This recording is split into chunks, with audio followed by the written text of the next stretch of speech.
Why it's not advertising?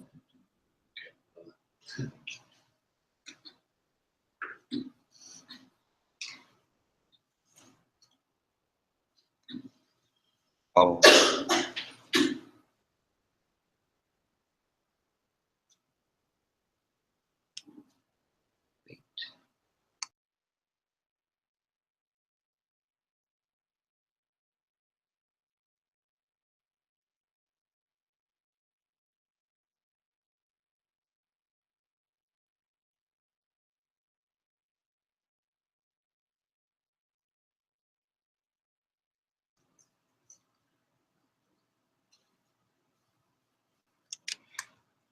Okay, hello everyone.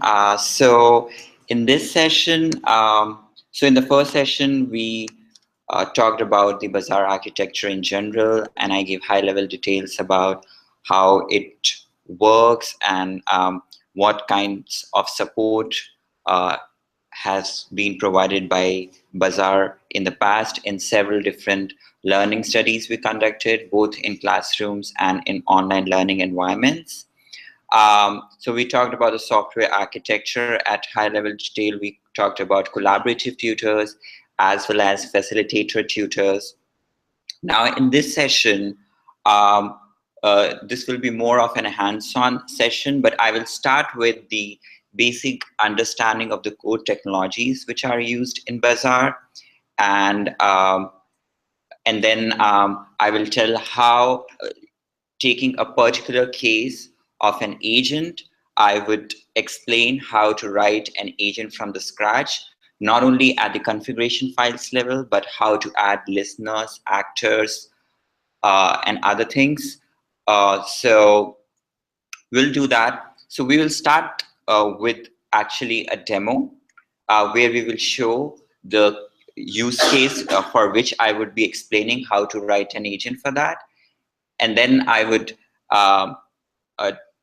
I would share the resources with you, which you can download meanwhile, so that later on you can try it out yourself.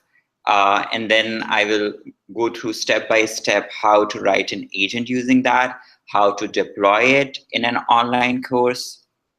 And then meanwhile, I will take up any question you would have.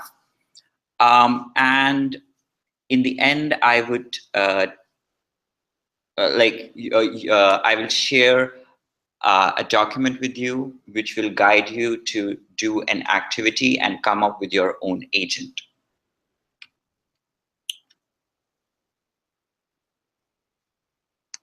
So,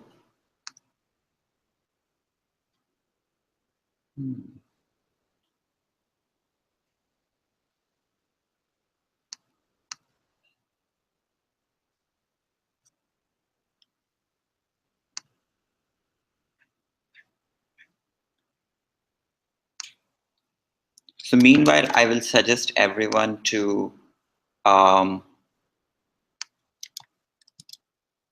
go to this link and download the resources from this link. I have pasted it in the group chat. I'm not sure if people can see that in the Hangout. I can't see it here. Yeah, because. So I think you have to be actually a participant in the Hangout to see the chat. Okay. Just watching the video. So you can share your screen. It will show up in the broadcast. Yes.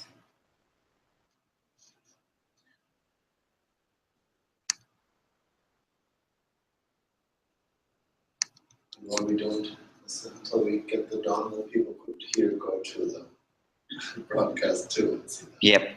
Yeah, that makes sense. I agree.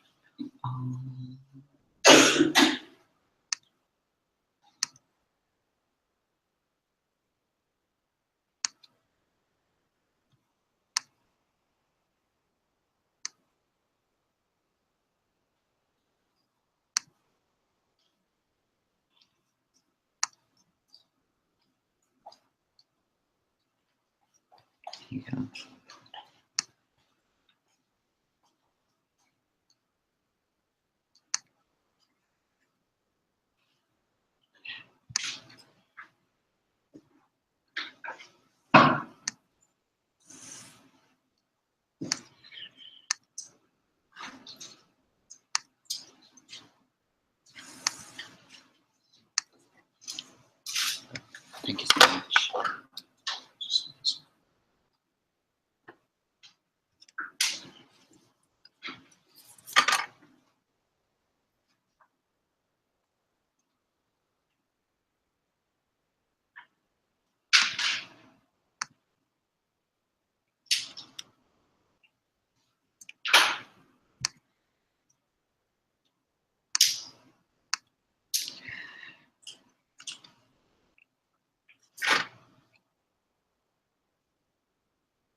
So meanwhile, you can download the resources from the link highlighted by me.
Plug it in again. Detects the change.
The image is frozen.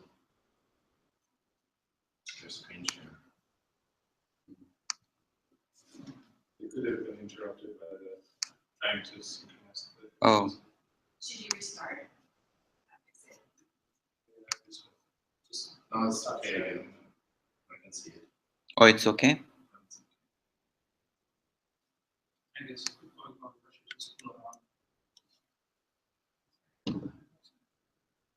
So should we do it without the projector here now? Probably not necessary. Then everyone needs to look at their laptops then.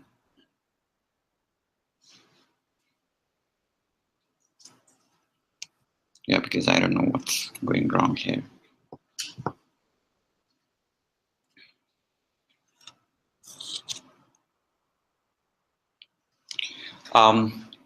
Okay, so we will first start with the demo because that will motivate this whole session we are going to have after that. So I will invite Sri to give this demo. Yeah. And then I will take it over and explain how we actually implement to have this kind of demo.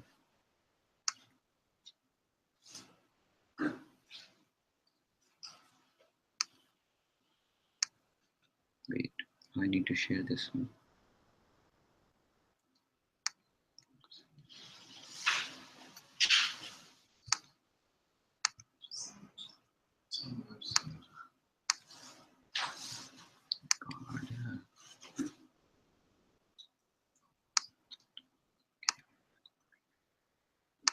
Oh, I need to share.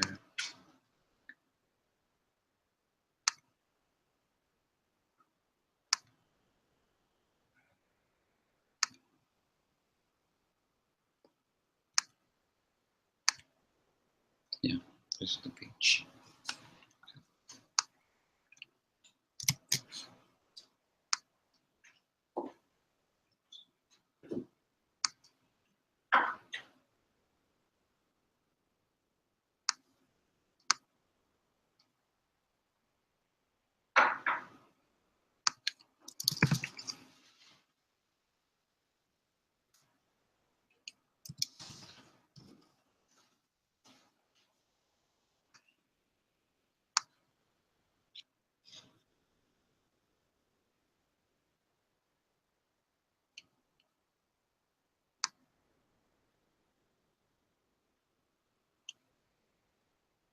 Okay, so I'm just going to give you a short demo of the Bazaar conversational agent, which we used as a part of an MTOR study that we ran. Um, and this version that I'm presenting is a modified version, which we made for a task designed for California community schools. The task was about deciding between whether the Constitution was a culmination or repudiation of the Declaration of Independence. So the students first entered their nickname and ID and entered into the platform and first read materials, background materials about the Declaration of Independence and the Constitution. And then they were asked to write an individual proposal. And then they were asked to write an individual proposal. So in the individual proposal, the students are encouraged to cite references of materials that they read earlier. Once all students have written their individual proposals, they are taken to a chat or a discussion forum where they have to comment on at least 3 other students' proposals. So basically, there is a conversation, and based on their interactions in this discussion forum, based on certain activities like transactivity displayed in this discussion forum, they are then paired or grouped and taken to the Bazaar collaborative chat phase, where they chat with other students and then come to a conclusion about whether the Constitution was a repudiation or culmination. And in this Bazaar chat room, their conversation is supported by the Bazaar agent. So I'll briefly go through the steps here. So as I said before, in the first step, the students have to first enter their ID and name. They then have access to reference materials which they read, including the course textbook. Once they finish reading these reference materials, they're taken to the next step, which basically is an individual proposal which the students write based on what their individual position on the issue is. So I have a sample proposal already prepared, which I'm just pasting in. So as you can see, once the student submits an individual proposal, they are taken to this discussion forum space where they can see proposals from other students.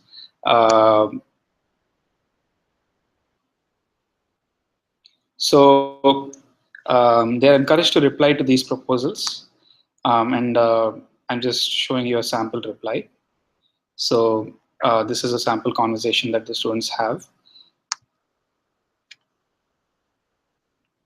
So here, as you can see, the students are having a back and forth about their individual proposals, and one student agrees and provides the reasoning as to why he agrees with this other student's proposal.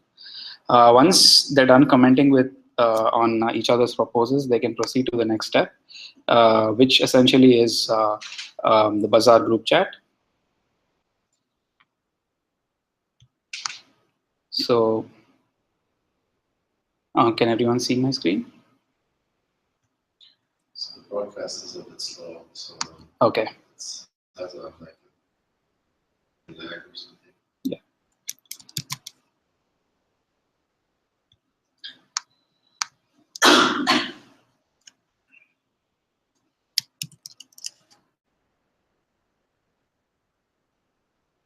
So here, one of the objectives. So as Gaurav mentioned before, in order not to overwhelm the students in the discussion with a large number of prompts from the agent, we have limited the number of prompts per conversation to at most 2.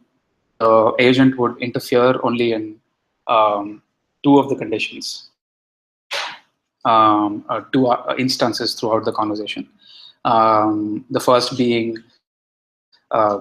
students raising opposing points in the same issue. So as you will see soon, the agent will prompt, and it'll ask another student to compare another student that, who holds an opposing view to the student to the view proposed currently.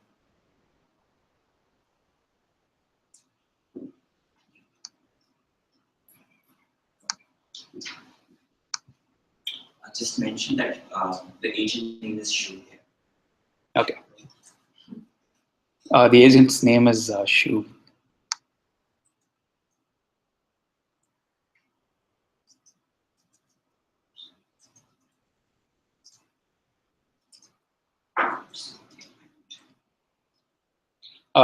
So Gaurav also mentioned that in some instances we have a whiteboard. In this case, instead of the whiteboard, we have what's called an Etherpad. An Etherpad is a collaborative workspace where once students come to a consensus about what their position is on the problem, they can fill out this Etherpad, which is then considered as the team's proposal. Um,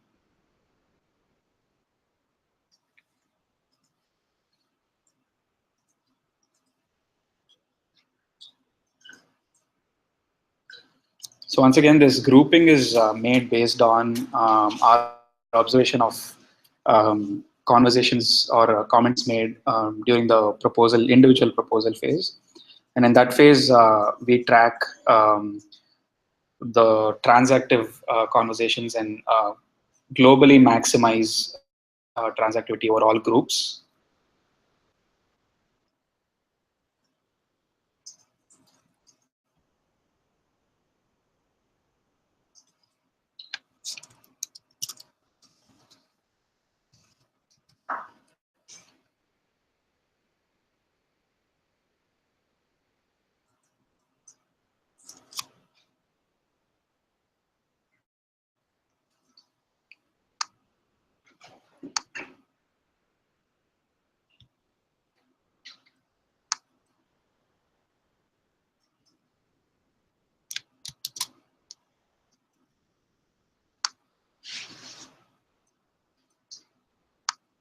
Um, yeah, so essentially, as you can see here, the agent has asked another student who's presented an opposing view to compare his view with the view of the person who's presented the opposing view. And the student GST has been asked to respond, and he agrees with the other student and also gives the reason about why he agrees.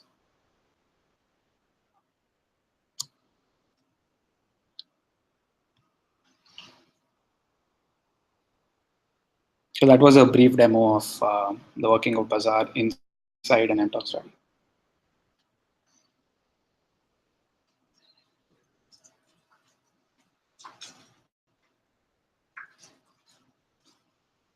So as Sri explained, you can see like how agent was able to monitor at real time students are writing, and it was able to identify whether people are showing reasoning or not.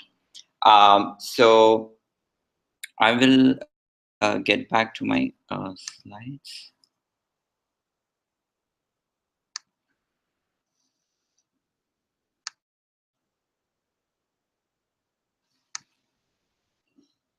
So so now I will explain how you can build an agent which can identify at real time what students are trying to do and then respond appropriately. So in order to start that,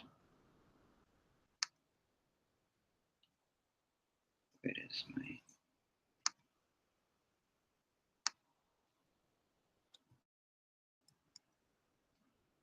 so yeah, so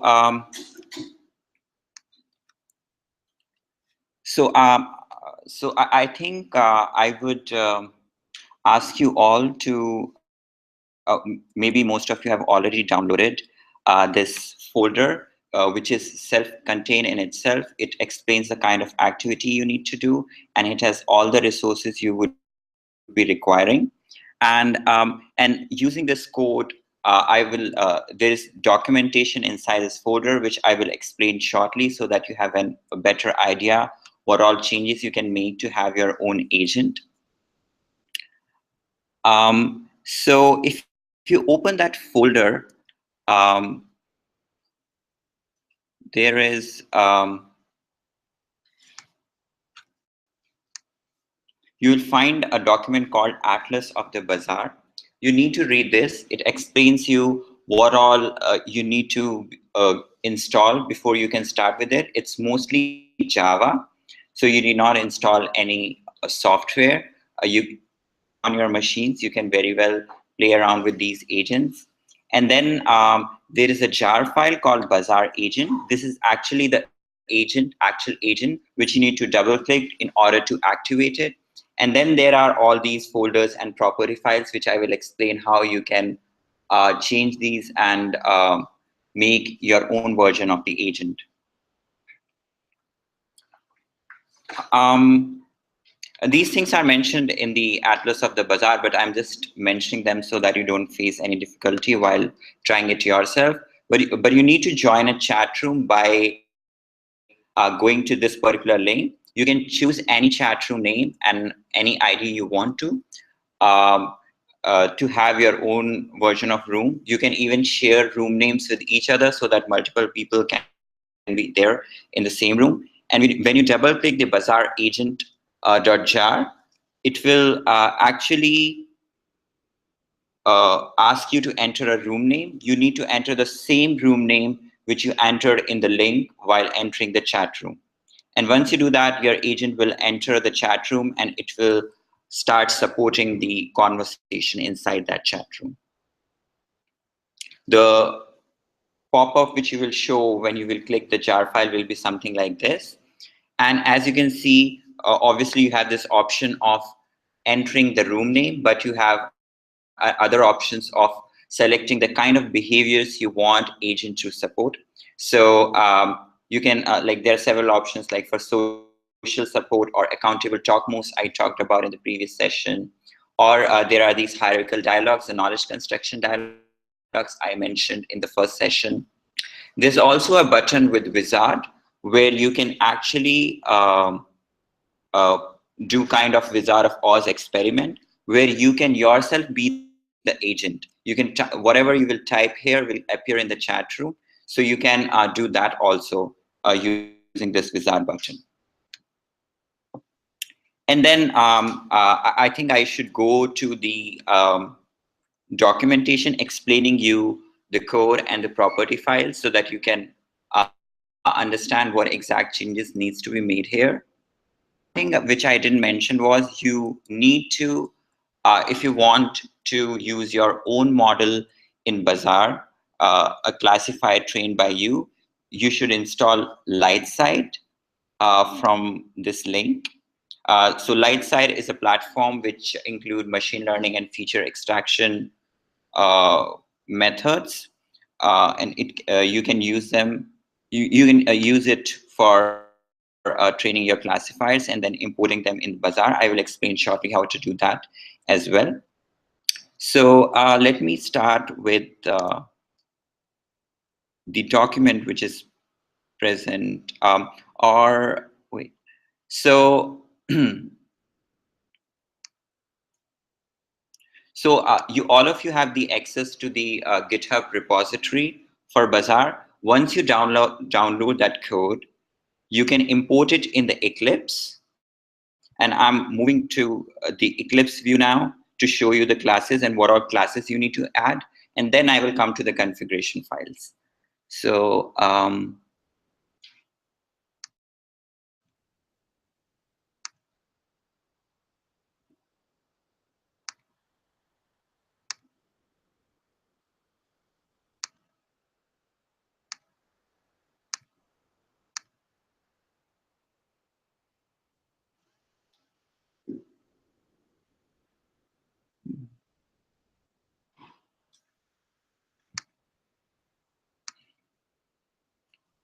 So you must be seeing an Eclipse view now.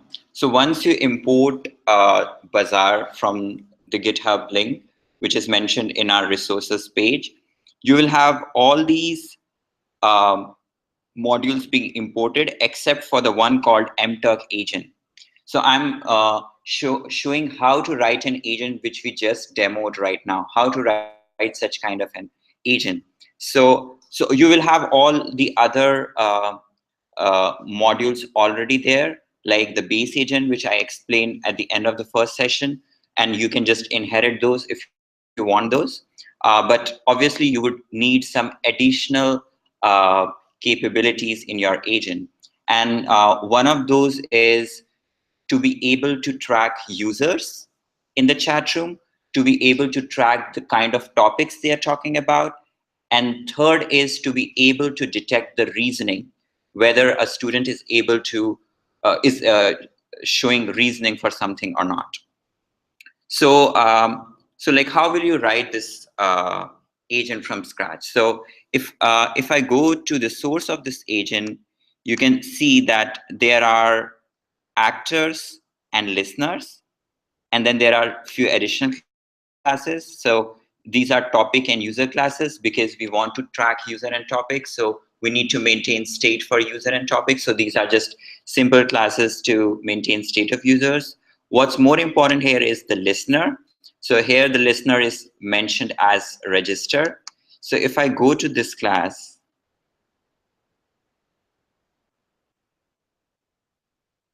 so now let's see what all events we are interested in. So as you can see, it has registered for message event because obviously we are interested in the message written by the student so that we are able to detect in real time whether that message displays any reasoning or not. We are also interested in dormant group event, which is whether the whole group has stopped discussing so that the agent can poke them to start discussing again. So we are interested in this kind of event also, which is called dormant group event. This event is an indicator that the whole group is not talking at all since a few minutes. Obviously, we are interested in presence event because we want to know which all students entered the room and which ones are leaving. We are also interested in dormant student event, whether one particular student is talking or not. And you can think about other events also, but for now, the demo we showed, you can imagine these were the kind of events we are interested in. Now, if we go to the part of the code where it is handling these events. So let's go to them one by one. So here is our pre-process event, which I also showed during the first session. So one is whether the event is a message event or not. If it's a message event, then we are interested in its annotations. then we may try to then we might want message annotator or a light side annotator. Light side annotator will actually annotate based on a classifier. So you can train your classifier, and a light side will generate a model for it, and then you can use that model to create the annotations. And then you can just put the logic inside. What if a student shows reasoning? What if it doesn't show? And different possibilities you can imagine. All that logic will go when message event. Now another, and then based on like what all things you need, it will show. Then the next type of event we are interested is in dormant group event. Here, as you can see, the age. So in a first case, depending on whether a student is showing reasoning or not, if I go back again to the message event, you can see the agent is generating prompt events, which means it is prompting students to do something. Like, for example, just in this example, it is asking one of the students, hey, XYZ, you have proposed some plan, and some other person has proposed some other plan. What do you think are the most important trade-offs between the two plans? This is one specific scenario. An agent is just creating a prompt event for that and proposing it to the output coordinator. In dormant group event, you can see again it's creating a prompt event, but with a different kind of message. Like it's just prompting one particular student and asking which of the plans seems to be the best from your perspective, so that the conversation can be continued. In presence event, it's simply tracking who entered the room or who left the room, and accordingly it is updating the user list, like so that we have up-to-date list of the users who are in the room. So I'm not going in much details, but you can now imagine you can add logic for several different events. You might think of generating a prompt if there is a whiteboard event, and then just you can just add some logic here.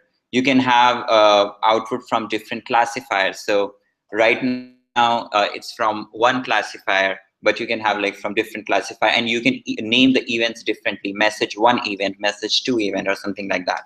So there are endless possibilities. And one of the things you should start thinking about is you can start thinking of your own agent, a use case, and what all listeners you can imagine would be required.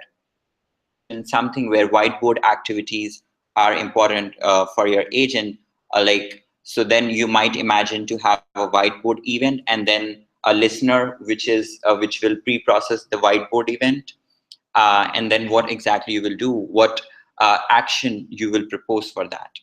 Like, for example, a very simple case is if there is a whiteboard event, maybe the agent will show some social behavior saying, oh, good, or something like that, like praising the student for sharing some material on whiteboard. Now, so as I showed you, the listeners in this particular case was generating an event called prompt event.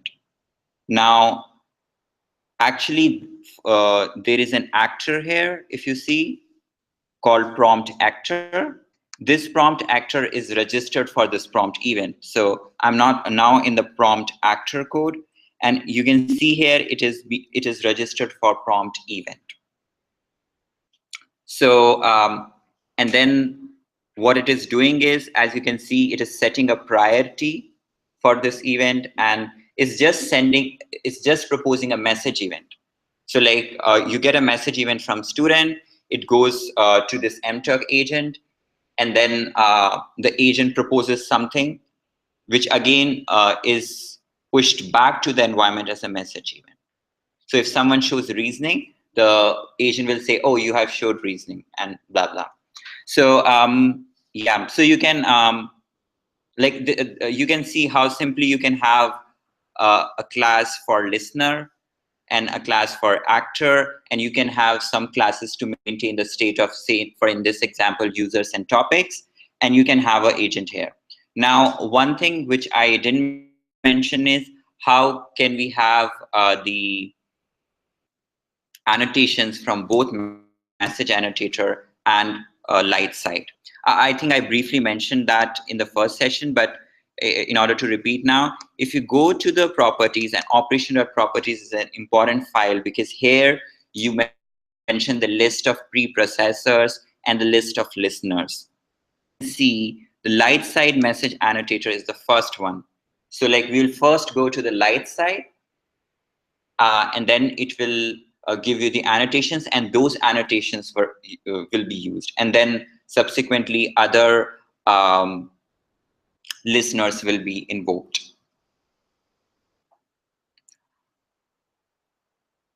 And going to the light side annotator as such, it also has a listener specific to a light side annotator. If you go to the listener light side message annotator, if you see this one, it is registered for message event as expected. It takes it, consumes it, generate annotations for it, and just updates the message event with those annotations. And you can even use both message annotator and light side message annotator to do that. So yeah, I think, does anyone has any questions, right? Like I can just answer them right away. Like what like, do you have any confusion? Like if you want to write an agent of your own, at least at the level of listeners and actors, how you can add them? Like I will come to the properties now because there I will discuss in more fine-grained manner. But can all of us who are attending this are able to understand, if you want to write your own agent, how you will think about the events, listeners, and actors, and how will you add it at code level? Any specific questions? I don't have a specific question, but I guess what I'm wondering is, I know that you had planned to have kind of a discussion about thinking through a design problem. Do you think it makes sense to break it up so that at this point, since you've gone over how you break things down into listeners and actors, and then you're going to talk about properties, to first do the discussion at that high level, and then get into properties, and then do the second half of the discussion? You can do either way. Which do you think is better? I think this way it will be better, because now people can think of their own agent right now, and then they can come up with the listeners, events, and actors they require for their agent. And that will be a good exercise. And if you face difficulties, I'm happy to answer your queries. I have one question from the audience here. Okay. So the question is, can you show how the actor is triggered again? How the actors are triggered. So actors are not triggered directly, but as we said in the first session, the only thing a listener or preprocessor can do is create, update, or delete an event. Now, in this particular case, if I go back to the listener specific to the mturk agent, I showed you most of the times what the listener was doing was it was creating an event called prompt event. As you can see here, I'm highlighting that one. And it does that like for different cases with different message. Now, there is an actor called prompt actor, which is listening for this event.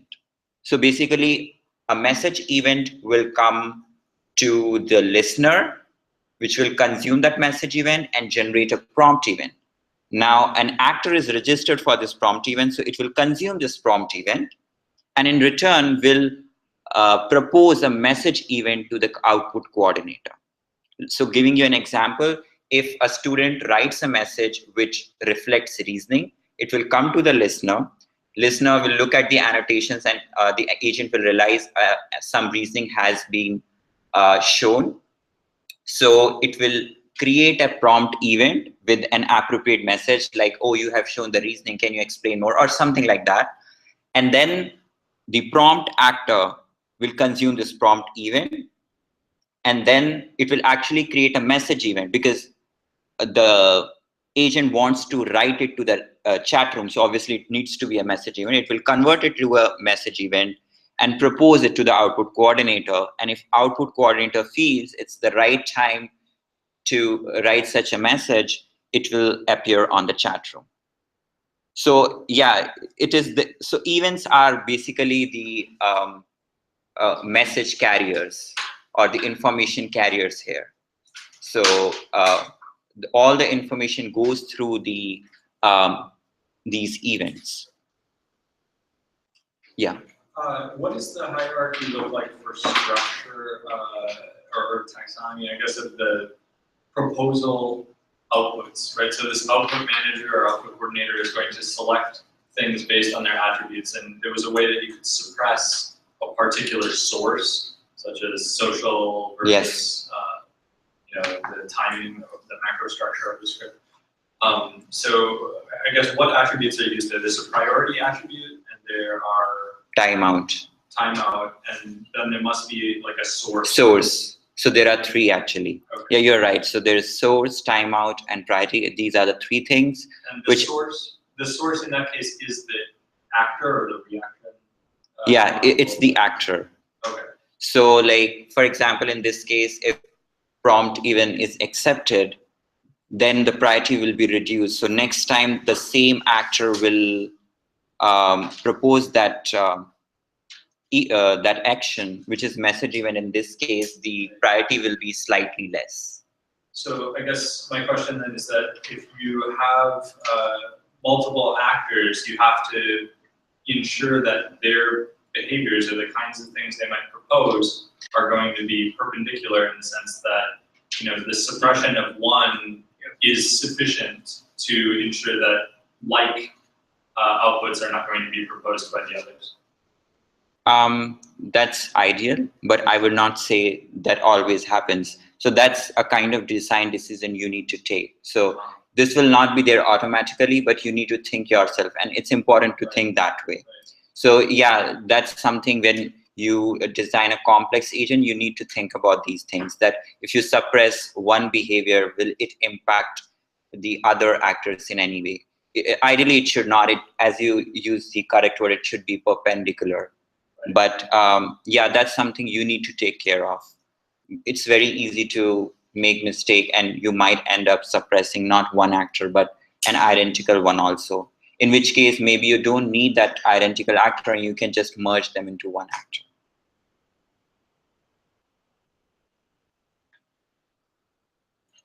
So you mentioned earlier to get started with the code base, just check it out from GitHub. Yes. I did that, and how do I get it to work from them? Because it just ends up being having like hundreds of errors after. So are there instructions how to set up everything so it works in your Eclipse? Yeah, it's there. So, but right now the idea is just to come up with a design like on a rough note or something. We'll come to the code level details later. And also we would be able to run the agent just by changing properties. For now, in today's session, changing the code and making it work in like an hour is not possible, I think, for an agent. Like you can, but I don't know, it would be tedious. So I think that's not the focus. The focus here is, at least for this part, to at least come up with the design, maybe some kind of agent architecture I showed, like what all listeners you have in mind and what all actors you have in mind, what connections will be there and what events will be floating around between them. If you're able to do that, you can imagine it's not actually very hard, but obviously time consuming. So we can't do it like right away here, that part. But we can do that exercise anyway to come up with the, I think the deliverable can be, for today's session, be that agent architecture. And as far as playing around with the agent is concerned, we will just change the properties files because that's doable in an hour, and that we will do maybe in the second half of the session. So I think what we can do now is maybe spend some time thinking, like each one of you can think about, or maybe in pairs or whatever you feel comfortable with. It's probably better if you just propose an idea and then we discuss it so that we can get the different ways of thinking about it, and it'll be recorded, and people in the audience will see the different ways. If we each think about it on our own, it doesn't make a good instructional video. Yeah, so what I can do is, in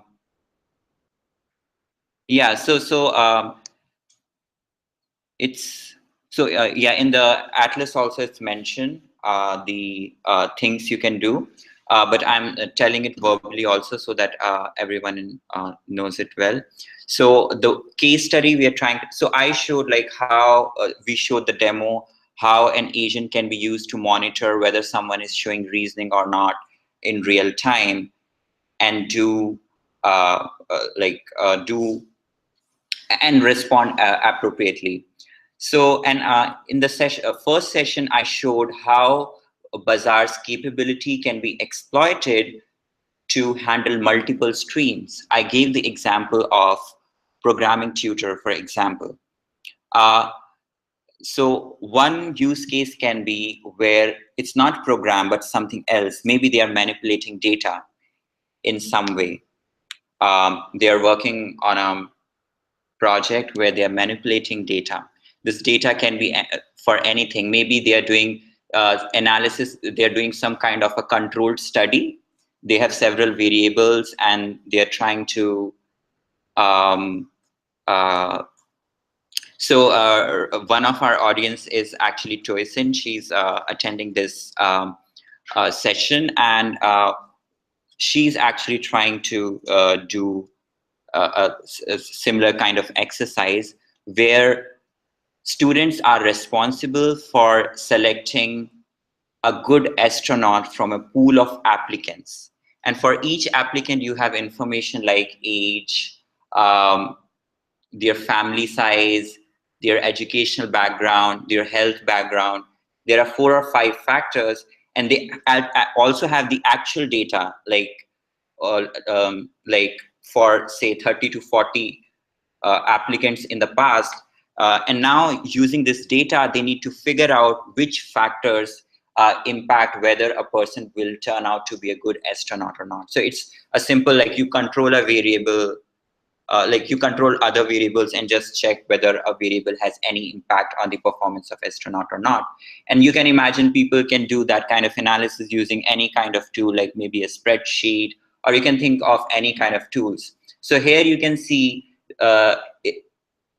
both user and system have initiative at the same time. So like the students are talking to the agent, but at the same time they're manipulating data, and how they're manipulating data and the kind of choices they are making while selecting the records in the data or while controlling the variables has an impact on what the agent will say next. So how can we handle that? Like what kind of listeners and actors, like in this scenario, or you can even improvise this task a bit. And how I'm saying that because I'm also working on it simultaneously, so I have some insight into it which I can share with you. But yeah, we can start with this one, unless anyone has any problem in what I explained.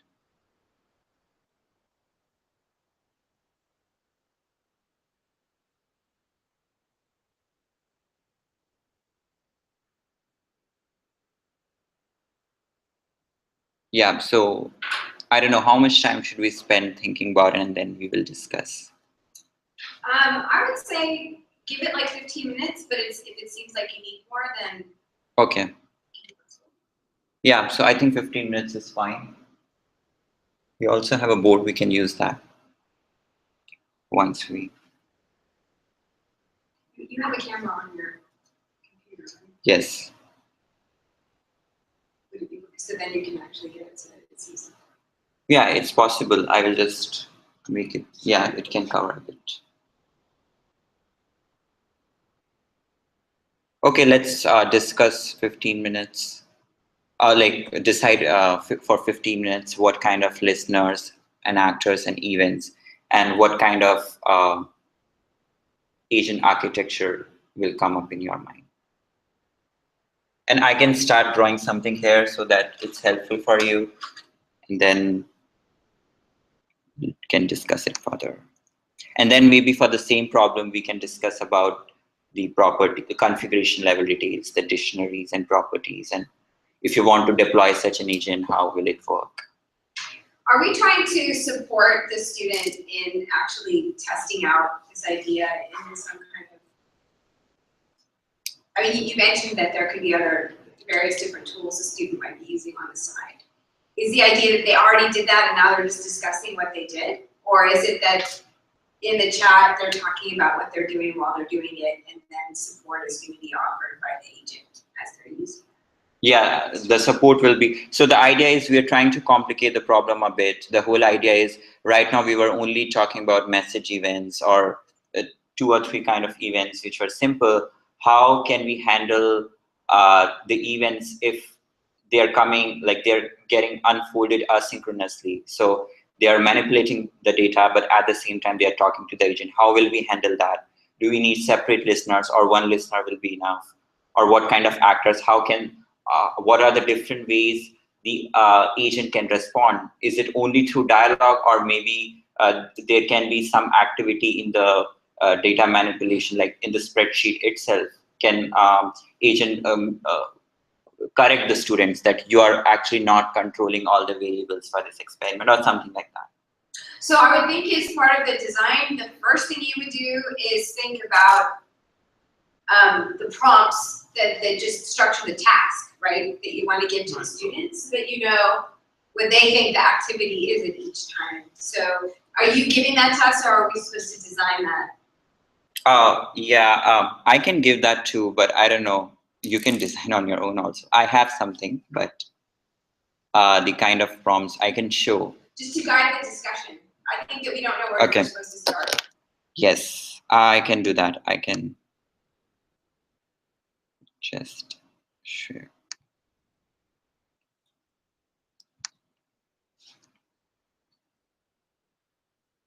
So I have these mock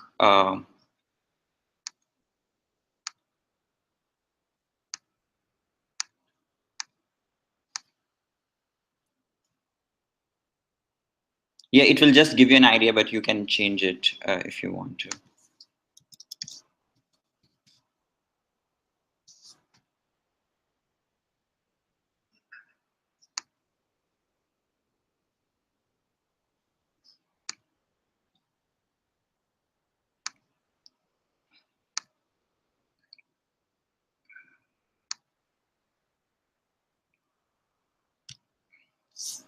So as I told you, I'm working with Toisin, who is also attending this session, and she's trying to do she's also working in this kind of use case.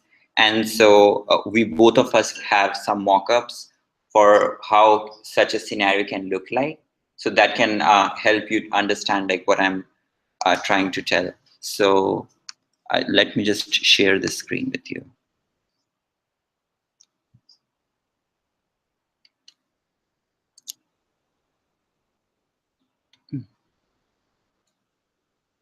Okay.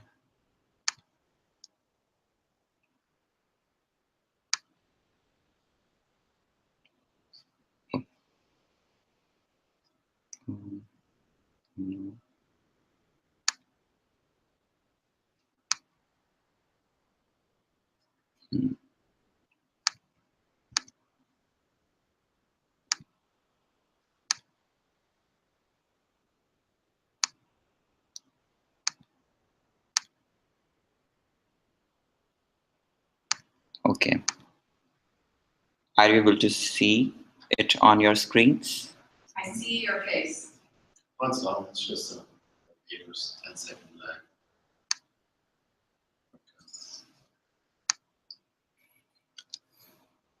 Okay. Yeah, so say a student logs in, and then there are these 4 different factors like fitness, parents, health, family size, education, and we are just asking the student, what do you think, whether these things make a difference or not, without even looking at the data. This is just to give them a warm-up of how this exercise will be, and I randomly select something. And then even for these specific factors, whether an excellent fitness is a good thing or an average fitness, or like for parents, and what about family size, whether a small one will be good, or education, like whether colleges require or not. And then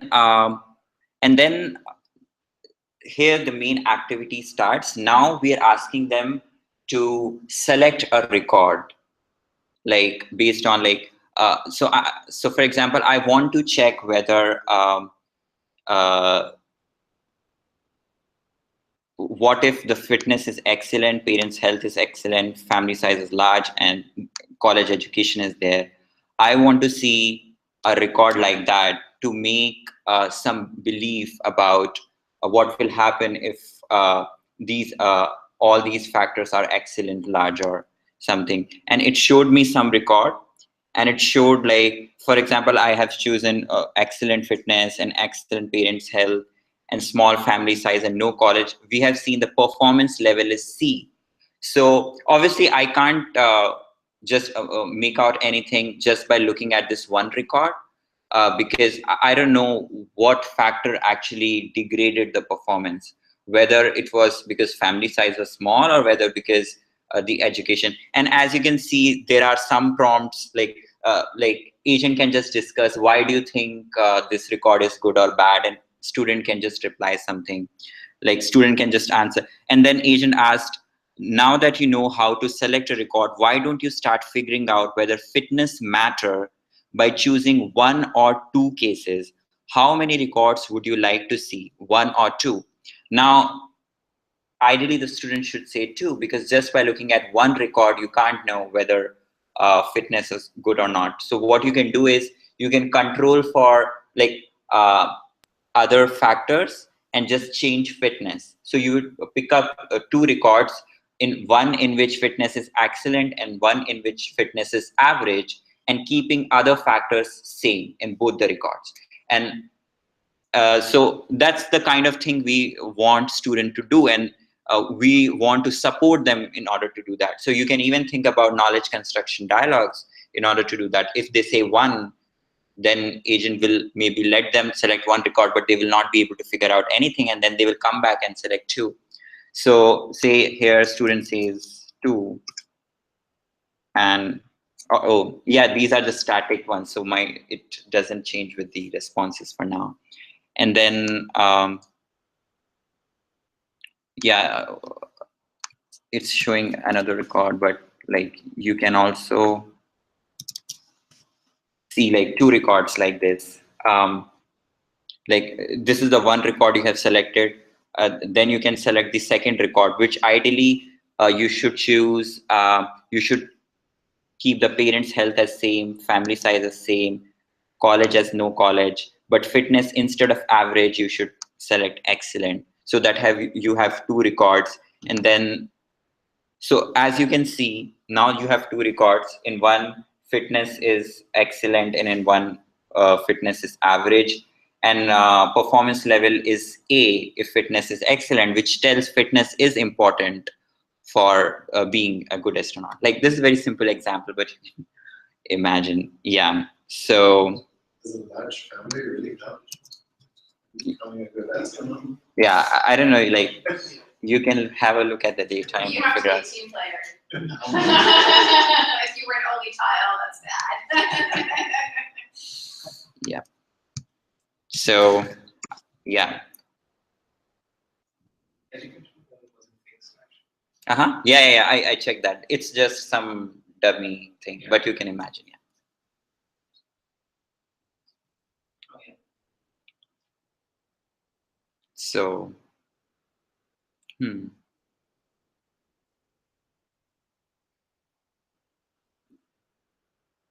yes. So, can we start thinking about it now? So, what can the Bazaar agent get at the back end from the right side, where people are manipulating with the variables? So they can just know. Everything. So okay, so all these things are being So every time someone clicks on something, there's an event that gets sent back that said we clicked on something.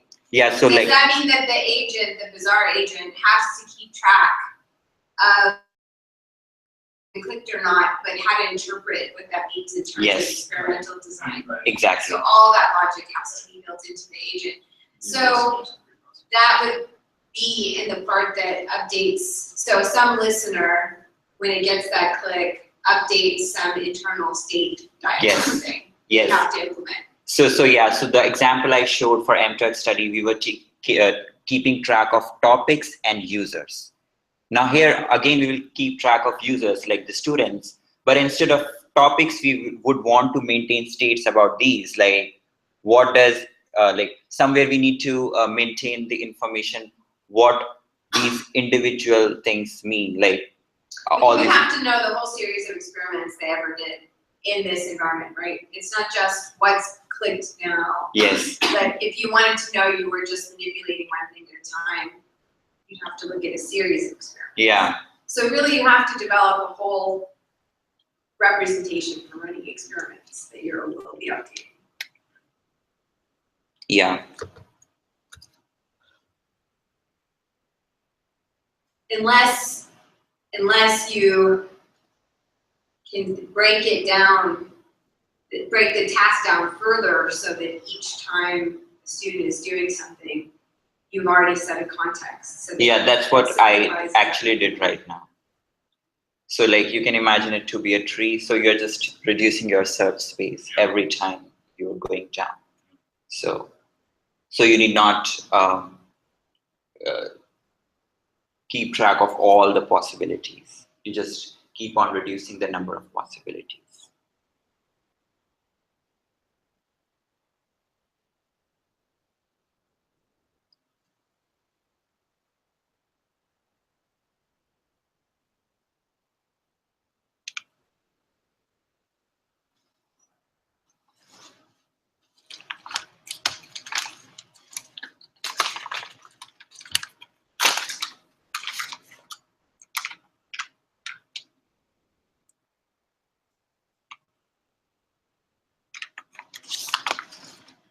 So what exactly is the right-hand side representation? Is that produced by the agent as well?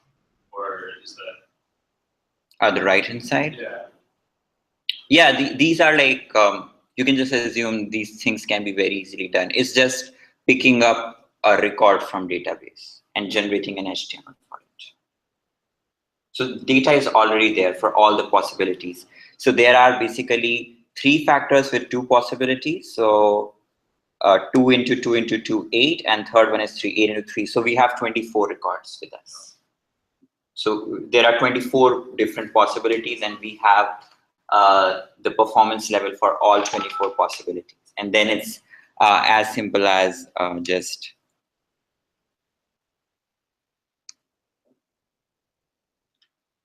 Yeah, I guess I was just wondering at what level of information do you have, you know, like when the user clicks at a certain pixel, do you get that?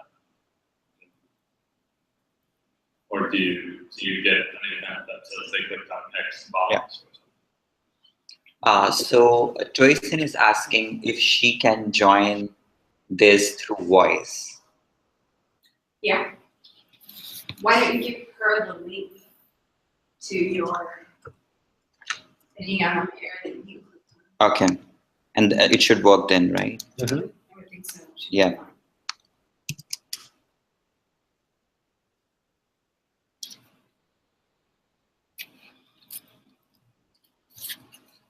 Oh, so yeah, I actually started replying to her. You were asking something. It's Okay.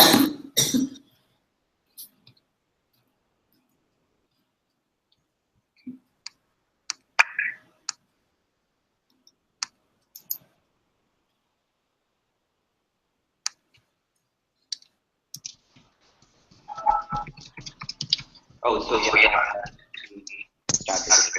You were asking. Okay. Hi, I think Gaurav, can you hear me? It's Yes. Toysin.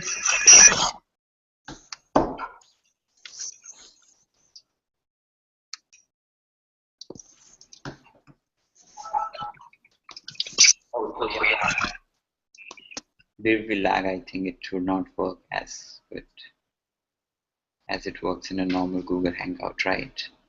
I mean, video.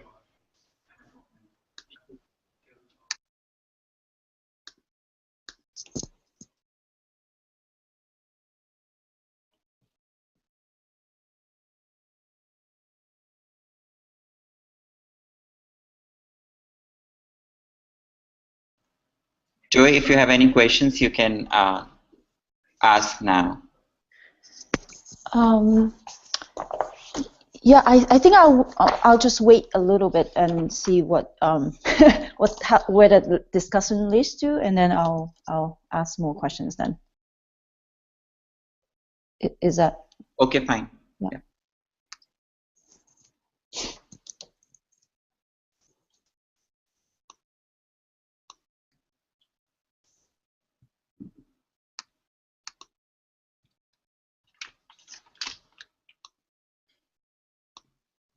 So maybe, so like we can start discussing about what kind of events you think are important in this case. What additional, obviously message event will be there as usual.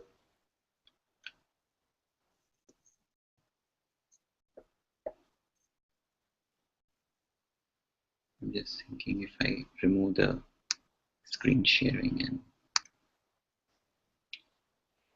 oh, it's too small, I think.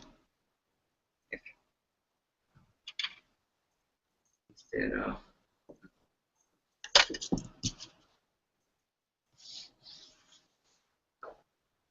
can we switch on?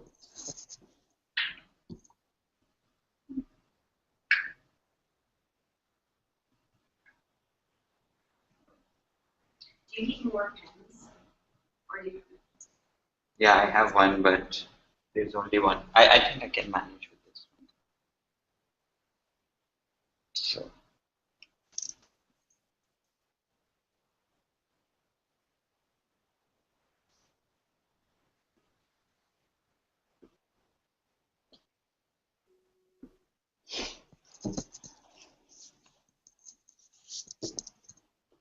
So I think these are the general events which almost every agent needs to work, like the message event and the presence event. What are other things which are important in this scenario?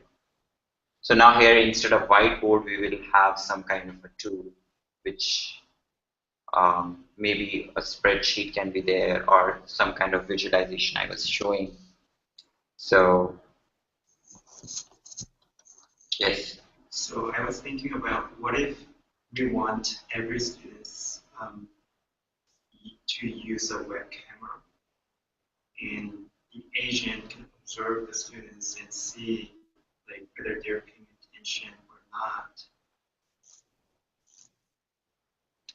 The agent can use that information for. Yeah, agent should be able to. So then we are introducing one more modality basically here. So like one modality is dialogue in this case, another is the kind of clicks they are making. We can call it maybe click stream data, like what kind of exact clicks they are making. And another one can be maybe a web camera which is observing it. And if we can get some information out of that video, yeah, that can be. So like, yeah, it's a possibility. So maybe video event, we can call it video event. So obviously, the webcam will be observing students throughout, but there will be certain points which will be observed on, what should I say, like you would be tracking the video throughout, but there will be some spikes or the places where there is some abnormality. Someone is not paying attention at all, for example, that's the event for us. So video event for someone not paying attention. And then this event can go to a listener, which is listening for it, maybe attention tracker. And then if it sees for a certain student, the student is not paying any attention, then it can create an event, like a prompt event asking that student to be attentive. As simple as that. But maybe so instead of whiteboard, if we call it, say, data manipulation or something, I don't know, what should we call that? right hand side here where they're manipulating data. Maybe it's a spreadsheet, for example. I don't know. Or or yeah, maybe a click event.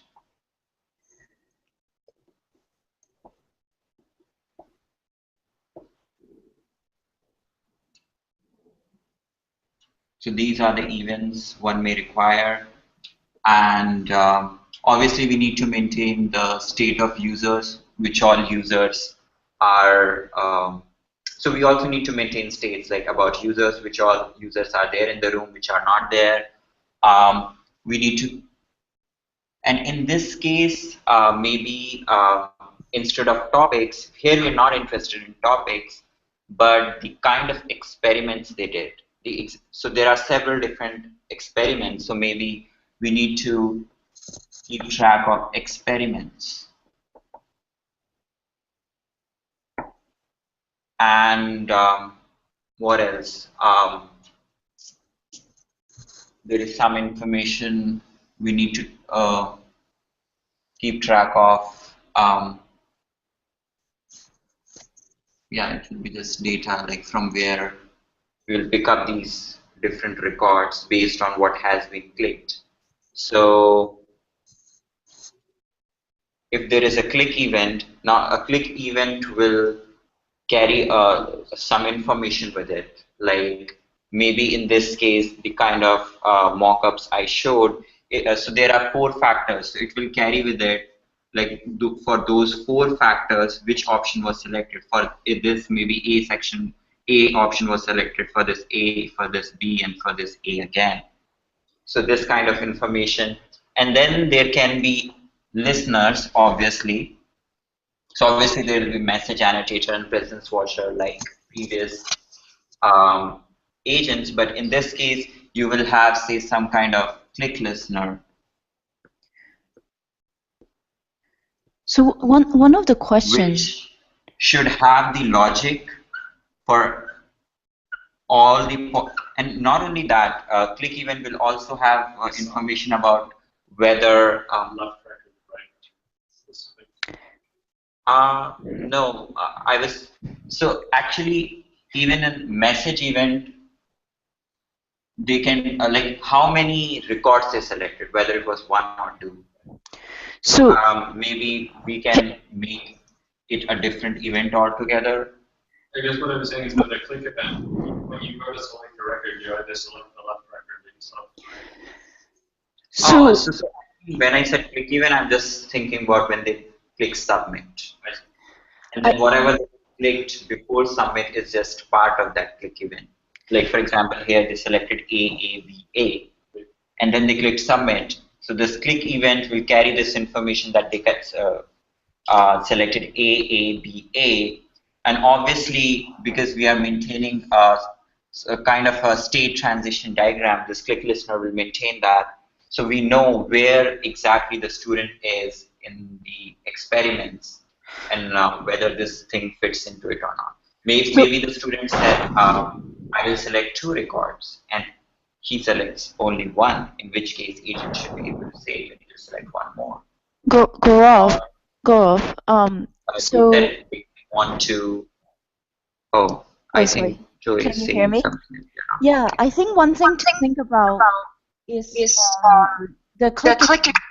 How structured do we want that event to be? Because right now you call it click events, but at the same time, right below it, the event has more context than just simply student clicking submit, right? Yeah. Or maybe that's what you mean. Is a click is whenever they hit submit, yeah, which means it's completely unstructured, and then the listener will process that. But it's also possible that on the client side, there could already be expecting a certain types of data that it will be submitted. So that's something that we need to decide also. Yeah, that's true, because another thing is now, so normally agents just propose some kind of message events most of the times, but in this case, the what will happen on the data manipulation side, like which record to show next or what to show next, also depends on, like if student has said, I want to see 2 records, then agent should show 2 records. But if it says 1 record, then 1 record should appear there. So yeah, so click event, and so there is one more kind of event which is, I don't know, I'm not able to get the names, like an event which tells to populate the right hand side. So the way I imagine is that one possibility is that both that there are different levels. So the message events mirror how it was in the past, which is just the prompt, the chat side window, right? Just someone sends a message. Nobody know what kind of message it is, just text. So it's extremely generic. And then, but for the right hand side, it's if there are any kind of activities, it's likely that the implementation of that side will know the type of data that is being sent, right? So you have some kind of JavaScript, some UI, and when the submit happens, that data can be structured. So it will be specific types of events specific to that screen, and so, for example, what you showed multiple screen earlier, the first screen, which only shows up once, is for the student to select which factors they thought will actually make a difference, right? This is their hypothesis, basically. So that screen, when you implement the UI, it can generate a very specific types of events. It will send data that will trigger a specific types of events that is about hypothesis. And then when you get to the screen where they're selecting record, that screen knows that the student is selecting record, so it can trigger a very specific event in that case. So maybe record event or select record is one event. Yeah, so I agree, like that's a normal tendency. Like it's very easy to just define event for several different things, but it will make the things even more complex and clunky. Because then you will have different maybe listeners for all those events, and or yeah, you can have one listener handling all those events. But yeah, that's the trade-off. If you have several, you can define different events for different kind of activities, but then it becomes even more difficult to implement those because you will have a different class for each one of them. You need to decide different attributes for them. Then different listeners should register for them.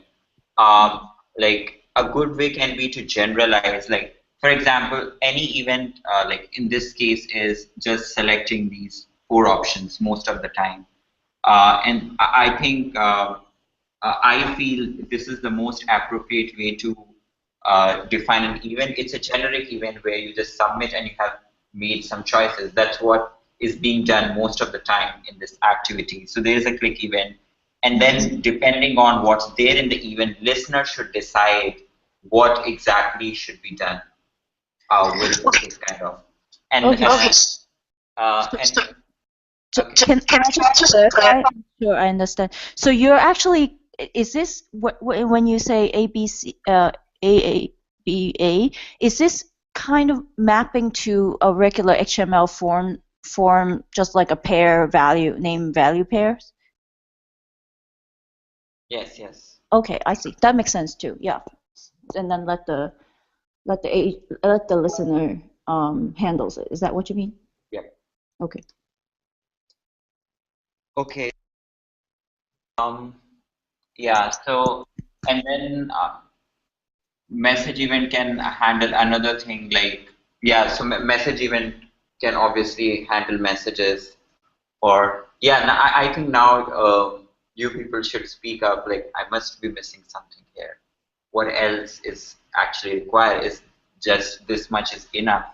If we have, like, if you're just capturing the click events and in listener we have logic for different possibilities, is that enough, or are we missing something here? At high level, it looks fine, but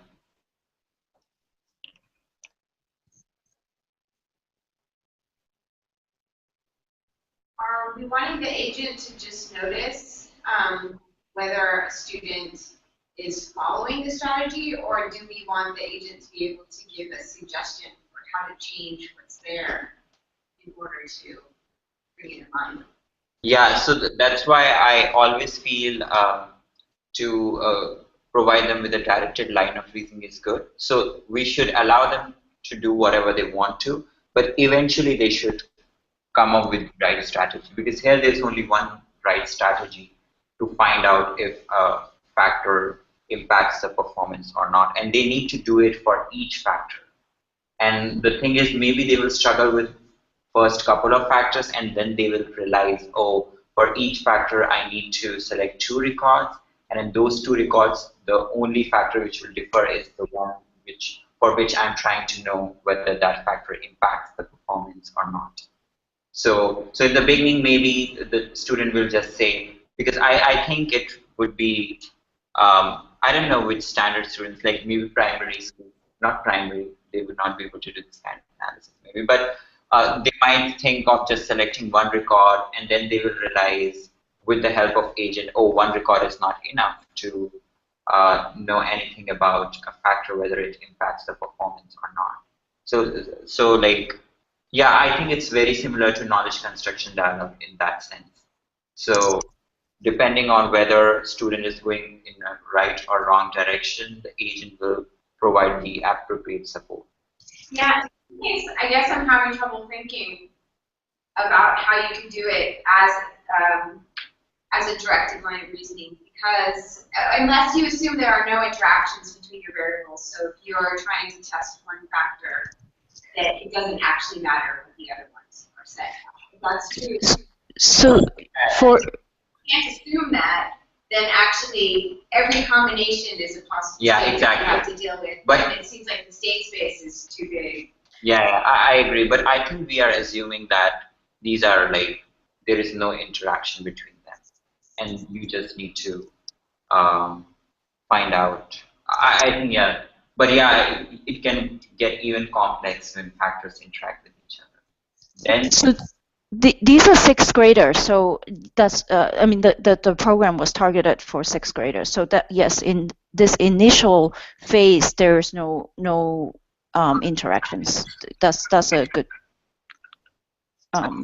point. Yeah, I think it's overly complicated, but I guess what I'm wondering is, I understand that these 6th graders don't know about interaction terms yet, but if I was teaching a 6th grader about control and variable strategy, I guess I would worry if I was trying to get them to see, okay, now I need to set up an experiment for each one of these variables, so that by the end I realized that each one of these variables has an effect or doesn't have an effect.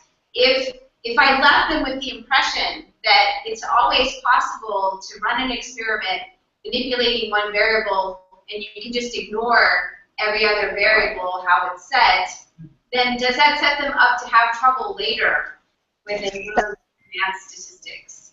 That is actually an excellent point, and that's why we feel that this part of the control variable is not sufficient, and therefore this part that Gaurav has demo is only phase 1 of the intervention.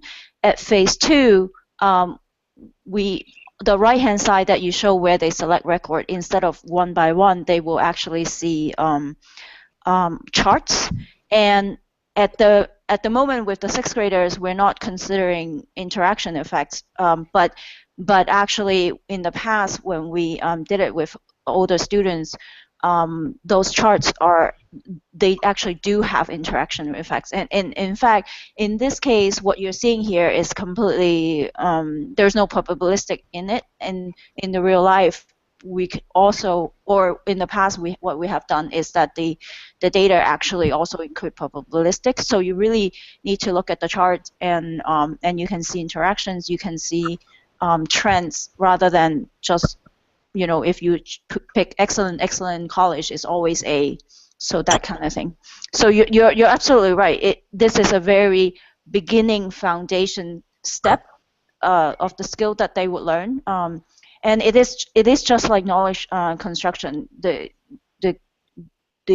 We've done this in person enough to know that the type of mistakes that students make is always almost exactly the same, and the type of things they will say. So they do start here, and then but you have to kind of take them through these very simplistic thinking, and then show them that okay, you actually have to look at more data together. And so after the chart phase, where they actually see a lot of data at the same time, then we go to the third phase, which is the prediction phase, where at that time they have to consider all of the variables, which in here is very simple. You have to make sure you consider education and parent health at the same time. But theoretically, it can get more complicated that you think about them at the same time and also think about interaction effects and other things. But it's not for this current grade level of the intervention. So then I would think you could just break it down into a couple of simple steps. One is let's figure out which variable we want to test. Yes. And then let's assume that none of the other variables matter.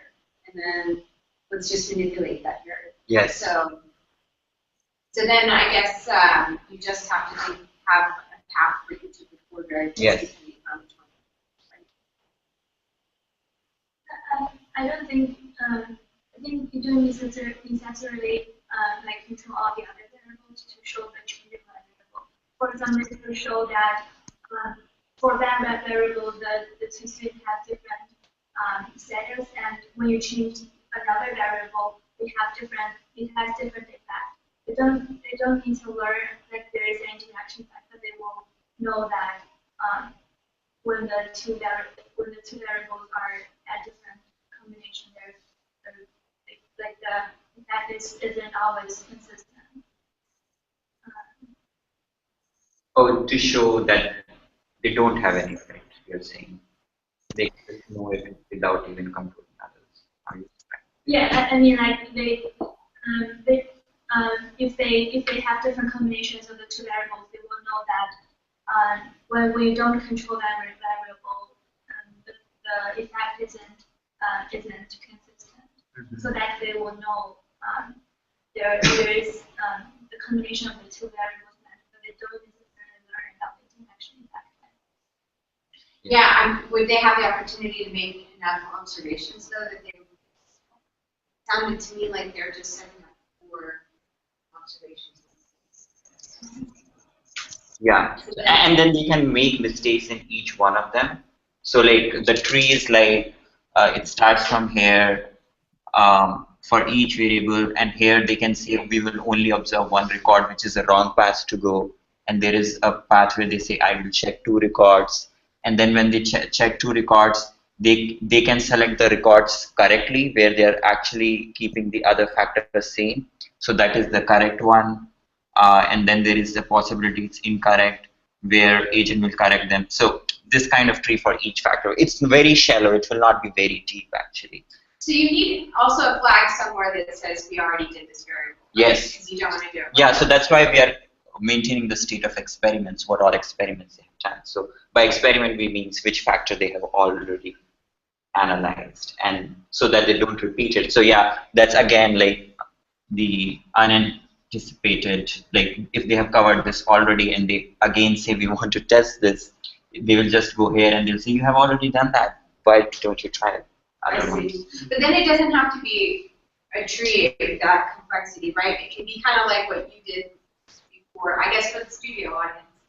In the past, I know that you developed the agent for the weather problem. And yes. I guess they can see that example in your repository where there were some topics about weather and you didn't want people to talk about them more than once, right? So then you would say something like, pick a topic that isn't checked off yet. So then you don't actually have to have at this level maybe we don't need a tree, like so each one of them are a different scenarios, like that's true. And we don't even like pick one. Okay, make sure that was a valid one to pick, and now that you picked it, then you just have to do logic for that one. So you need these 4 different um, scenarios. So yeah, so as you can now imagine, and then as Callan pointed out, if there is interaction, then you need maybe more events or more listeners in order to handle that. So this is like a simple use case in this direction. But we are also able to see how we can make several events um, like several streams or events, whatever you want to call them, and same listener can take care of that. Like for example, here, this 1 or 2 will come from message event. They are actually typing, I want 1 record or 2 record. So normally the agents we had worked on till now, in this tree, each node is the same event. It's only, for example, only a message event. Now, this correct, when I say correct, this is actually based on this information from the click event and the state. So in this tree, several nodes can be from different streams. So that's how we are combining two multiple streams to come up with an appropriate response. Yeah. Oh, sorry, go ahead. Sorry.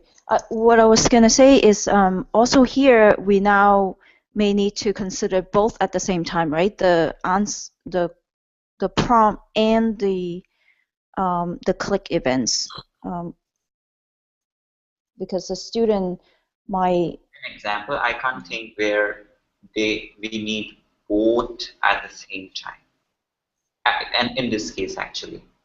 Mm-hmm. So like in programming, I can imagine where you need information about both code and what has been said in the dialogue, same at the very same time, and then you decide. But here, they're kind of interleaved, but they will never happen exactly at the same time, unless we have a use case, and then. That's right. That's right. Each event will. That's right. There is no time where you need to listen to both events in order to make a decision for the next event at the same time. That's correct. So do anyone has any questions? Like, can now you imagine like how to write, like at least come up with a, now you can even write an agent architecture for it. Like the agent architecture I showed, maybe you will have this. If you imagine there was something called message filter or message annotator kind of thing, and message was coming from this, and then it was, so now like you can just add this click listener. And this click event is not coming from the chat, like it was coming from Bazaar chat room. It will come from some tool or whatever, Etherpad or something, and both these will go to the plan executor maybe in the. It will register for both message and click event, and then. Oh, okay. So the listeners for the different types of events, so are you thinking that, so the click listener is one separate listener than the prompt listener? Yeah. So and the data you have here is stored in users and experiments. So the click listeners and the prompt listeners, they will both have access to the data objects.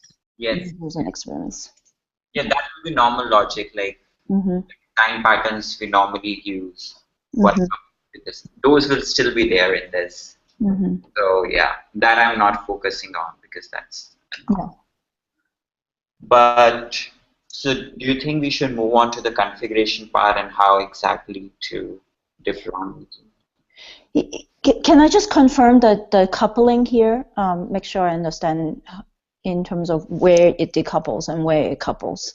So the events and the listeners are closely tied together, and the data object, users and experiments, they are standalone objects, but at the same time, all the listeners that implements them needs to understand what those objects look like. They are not generic. We might also update them. Like for example, there is a presence watcher which updates the users list. Right. The preprocessors obviously creates or update events, but they also update these data objects. Like basically, this is the state information. Right. And therefore they cannot be generic. They have to be specific to the agent, which they are, right? They are under the agent package, the users and experiments, correct? Yeah. Okay.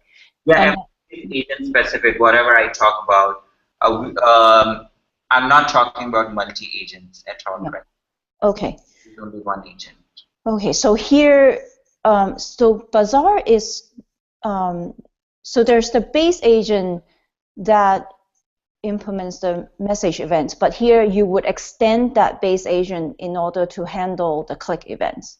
Yeah, any message event in this case, we can handle, like, we can just inherit from base agent and add more capability. Like, for example, in this case, this 1 or 2 thing.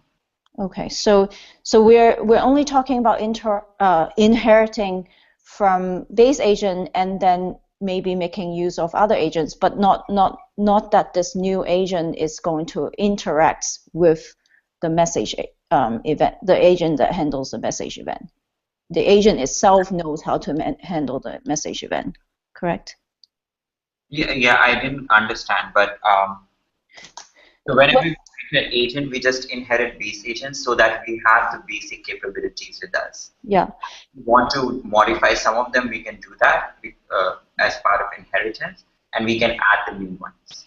Okay, yeah, that's clear. I was just wanted to make sure, because I think earlier in the previous session you have shown when you have the coding example, those were 2 separate agents. They were not inheriting from one another. So here we're actually talking about one agent inheriting the functionality, but not 2 agents talking to each other.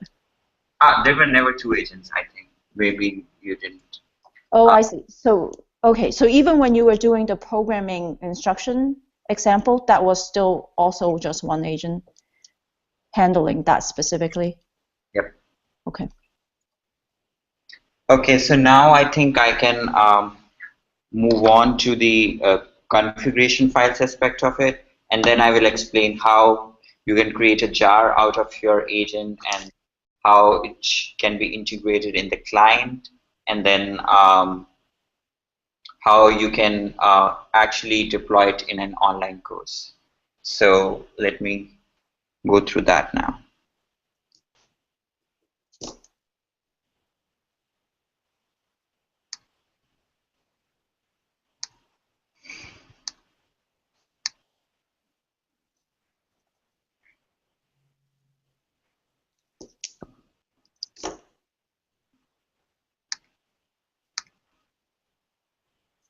So I think all of you, if you have downloaded that folder, you will have access to this folder. I think the first part I already explained, but what I will focus on now is all the folders you have in. So like if I can actually, can I open 2 things simultaneously? No, right?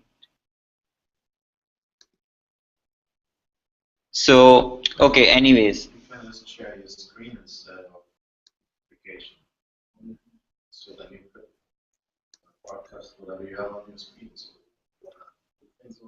yeah, I think that's fine because I've included everything. So this table which I'm showing right now is something. Oh, this.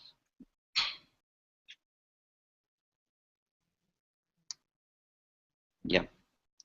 So there is this. So I talked about the listeners, actors, and these are written in Java for Bazaar, and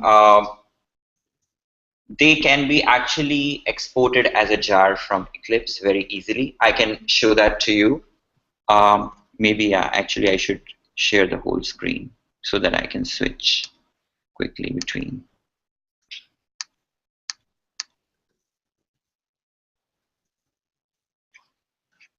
Full screen option is.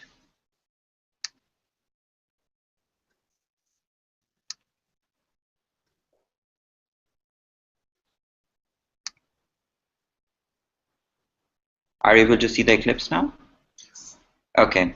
So so like right now I showed like, so you downloaded the Bazaar code, you write your own agent, in this case mtalk agent, and then in this you wrote actors and some classes for maintaining the states, like in this case for topic and user. You wrote some listeners, and now you have written your agent. Now there are these property or configuration files associated with it, and then which we usually put in a runtime folder. And as you can see in this folder, there's several subfolders which are explained in detail in the document I shared, like what each one of them means. So if I go to that document here, all of them are here. So this jar file actually can be very easily created by just going to the mtalk agent and just going to the export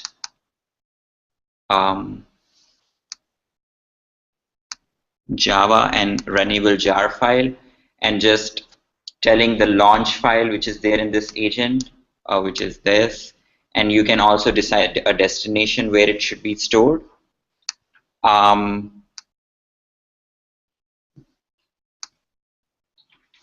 See this one, see, and then you can just finish. Oh, why is it not?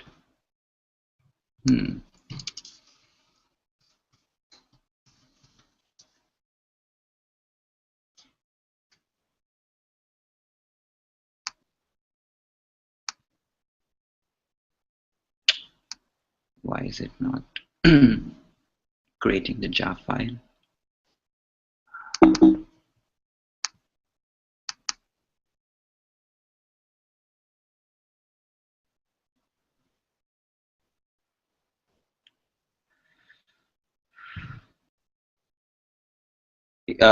Yeah, well, yeah, I don't know. I need to look why it's not great. But yeah, it can be easily done. Maybe I didn't change the class path or something.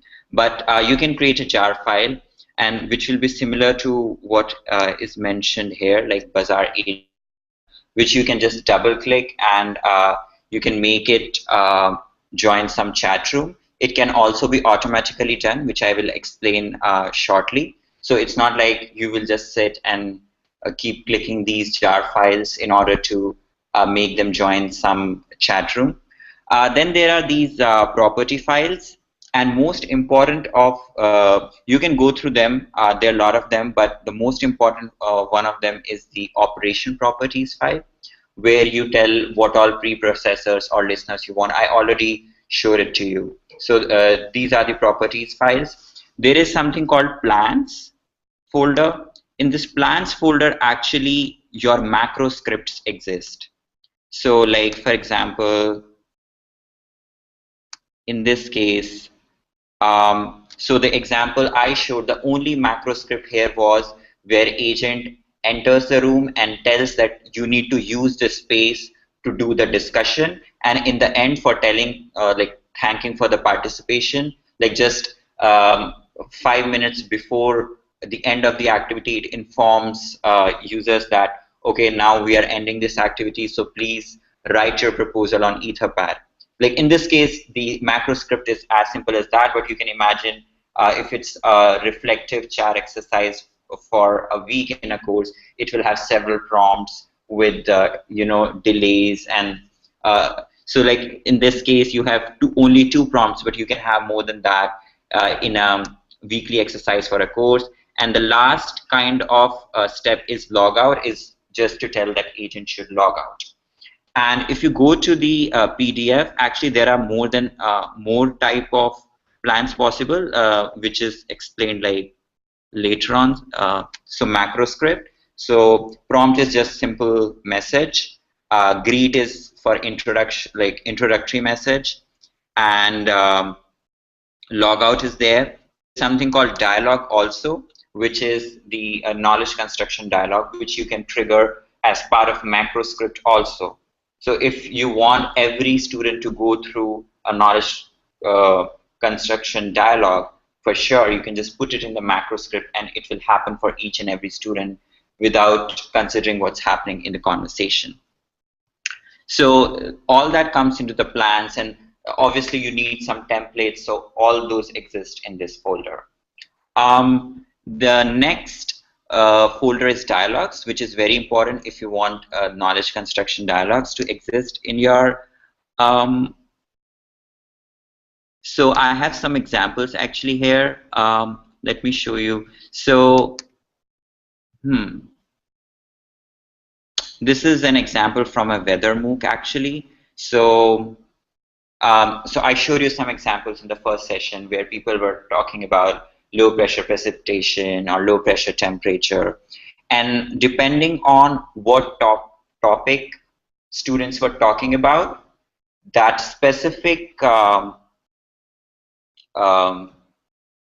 dialogue will be invoked. So if they are talking about low pressure precipitation and they showed interest in discussing it further, then agent would know from the annotations that they want to discuss more about low pressure precipitation, and then it will start a knowledge construction dialogue.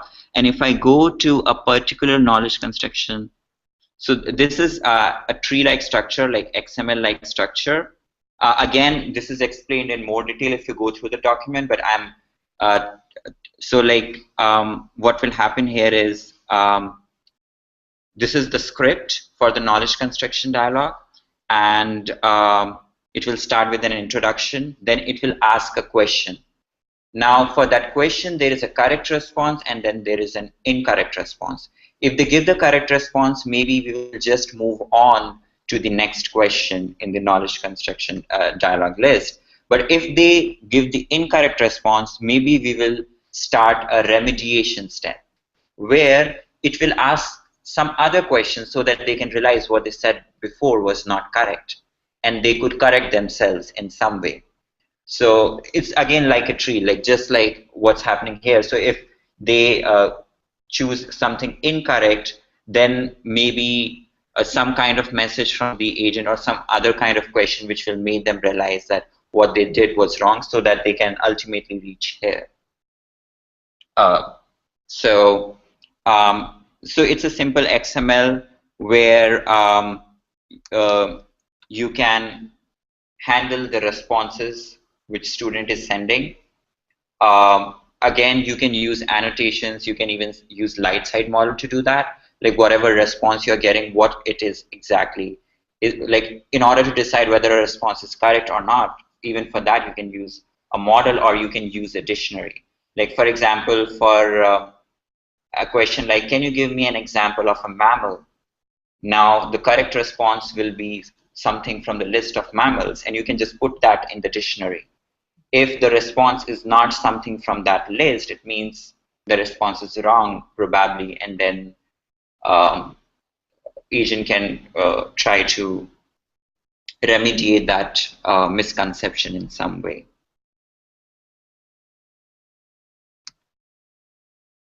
So these are about dialogues.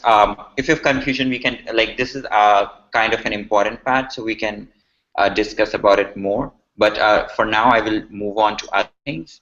So then there are things like dictionaries.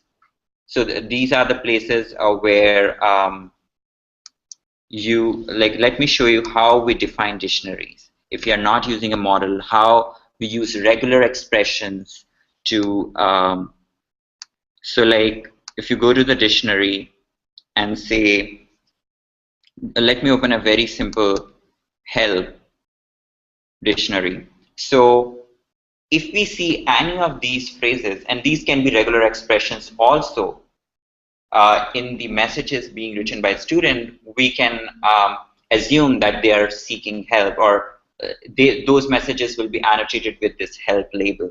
Or to show a more specific example, like for example, they're talking about computer, and we want to know if they're talking about keyboard or not. If they say keyboard or keypad, anywhere in their sentence, we can assume that they are.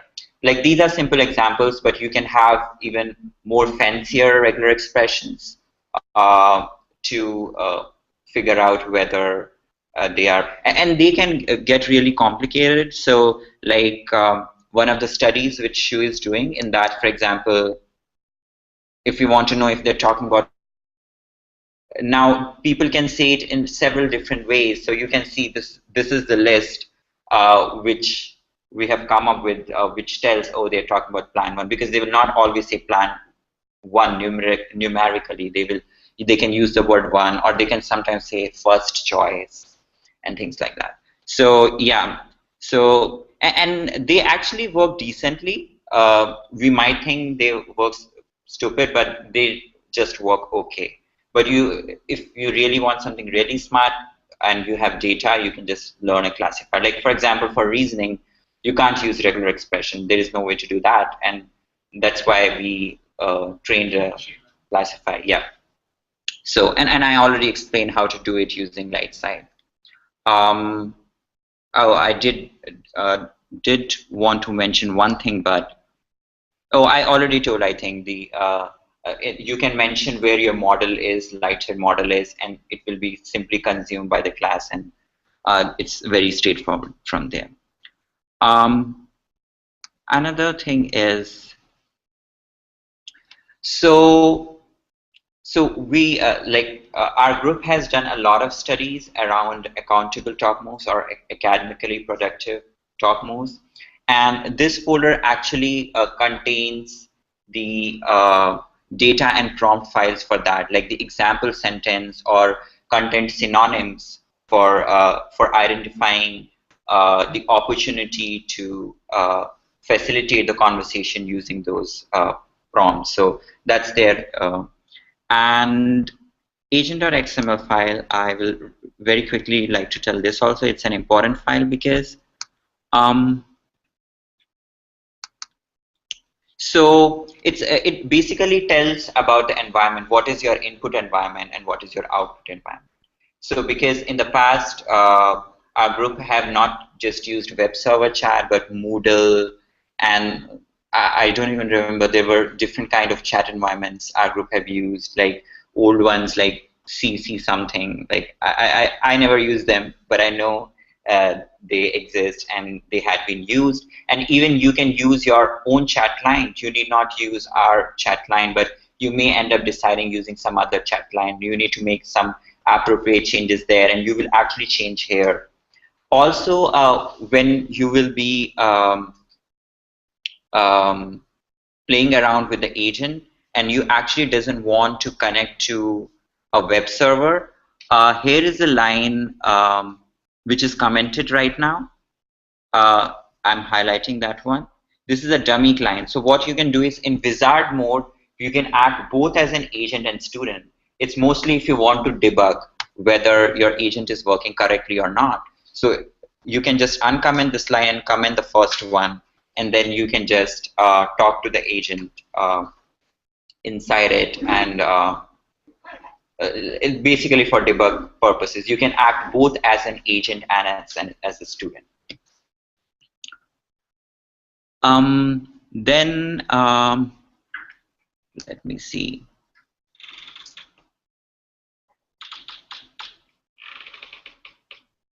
Yeah, so the things I discussed, like the property files, they are explained later on in this document in more detail, and the macro script. I think now I would like to move on to the client-side code, like how client-side work. And then finally, I will talk about how to deploy this into an online course.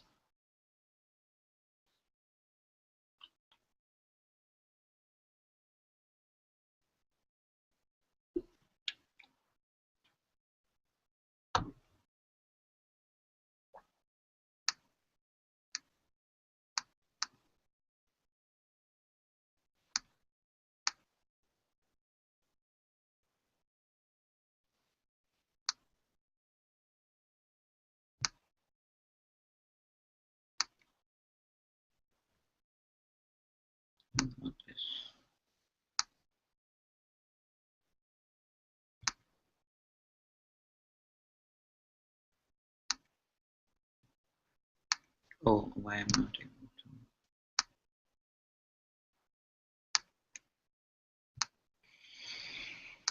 to?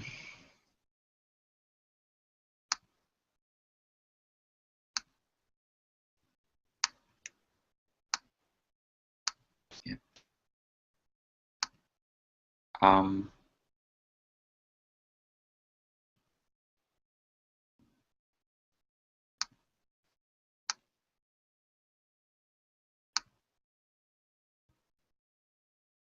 so I talked about in detail about the agent code, but there is always a question how exactly it interacts with this chat environment, how these chat environments generate events, and how this whole communication happens. It's important because if you end up deciding using some other kind of chat client, it's important to know what exact changes to make in that. So, so before, so here actually, mm, so we used to use lobby, but we don't use it anymore. So I don't know if I should spend time explaining that.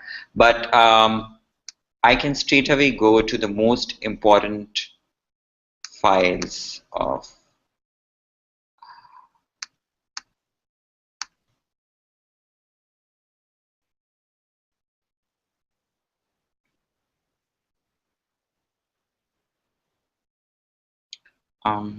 wait.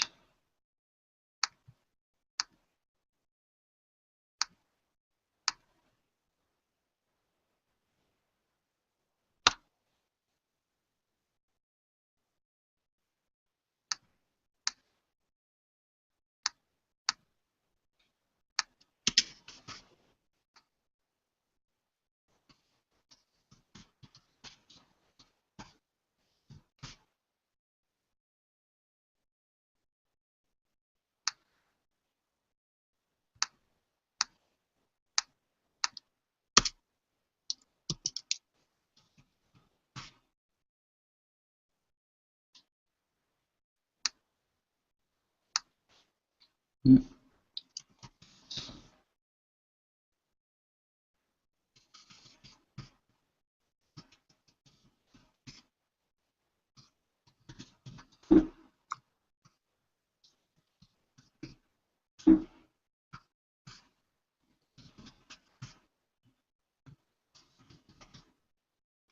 So we use Node.js for client side, Node like JavaScript.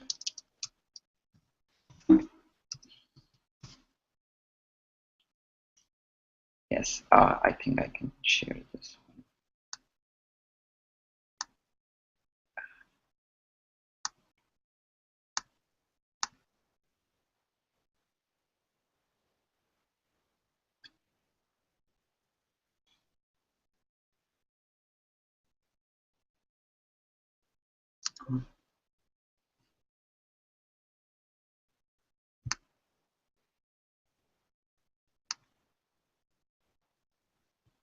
Mhm.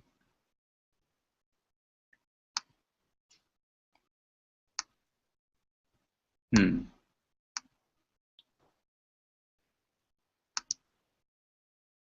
Yes.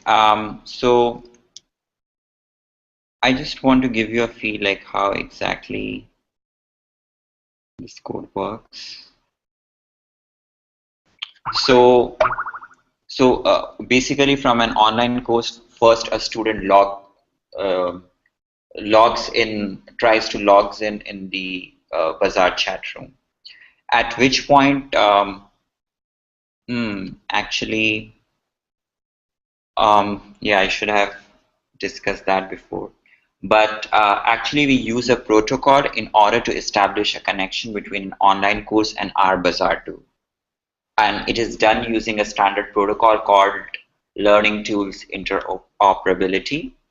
And I will talk more about it, but what I like to tell right now is it requires some kind of authentication on both ends so that someone maybe mischievous doesn't end up using our tool and the same and the other way around. Online courses don't want unreliable tools to be accessed through their course.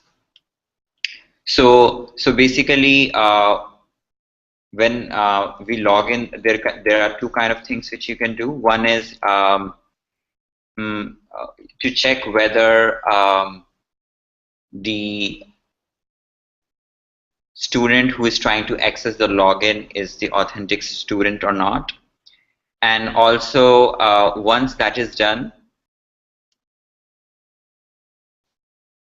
so yeah, I think maybe instead of showing this, I should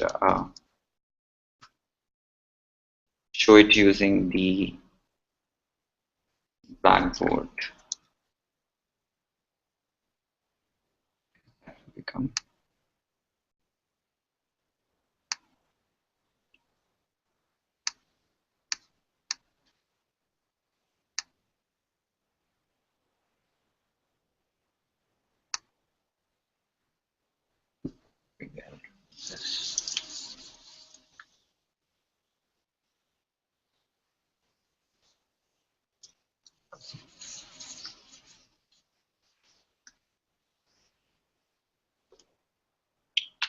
So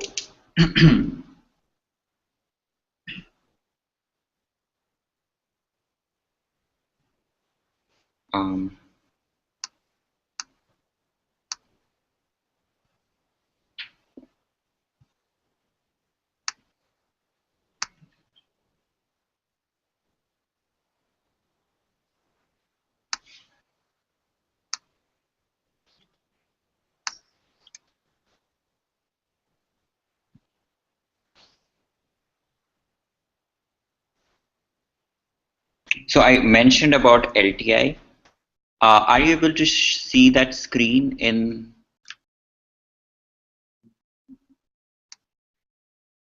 Yeah, I think.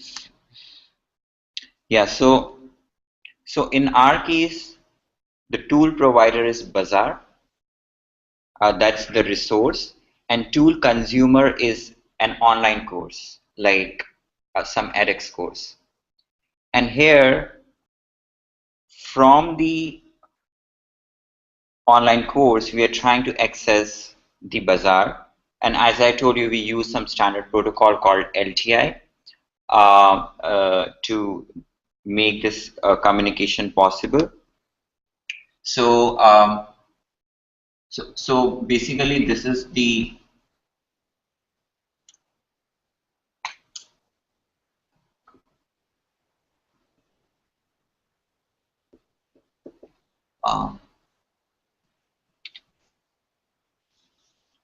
do we have marker? Anyone has marker?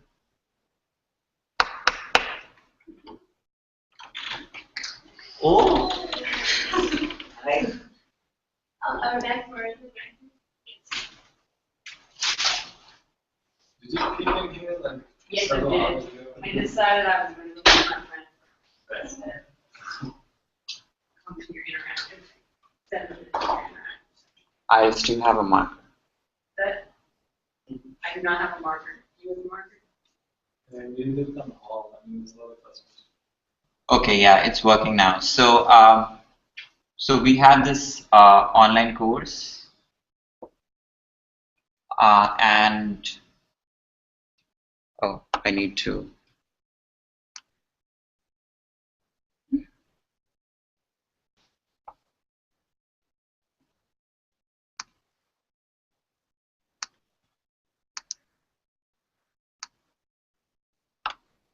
Yeah, so and this is our tool, Bazaar, and this is the online course.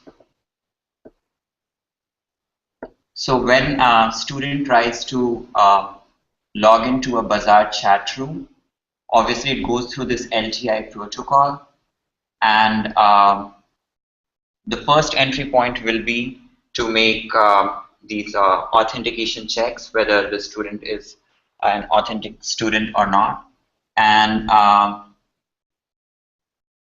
if the student is authentic, so this is the first entry point, which we call it as login. And then if the student is authentic, then we actually go to the chat room from here. And an actual chat, and then student actually enters a chat room. This chat room is populated by an HTML file, and all the information we get about the users goes to this HTML file. Oh, okay.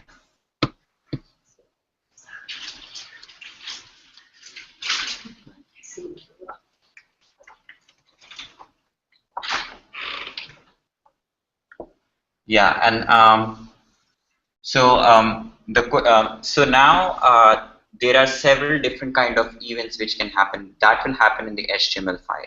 So one part of the HTML file is the chat room, and one can be a whiteboard or an Etherpad or something like that. Now this HTML file tells what exactly is happening in the chat room. It can be a message event. We can know that like if someone is just typing a message in the chat room, or it can be someone entering the room, like the presence event, or it can be like in case of whiteboard, it can be a whiteboard event. Now we have our agent server sitting here, like from where the actual, oh, this.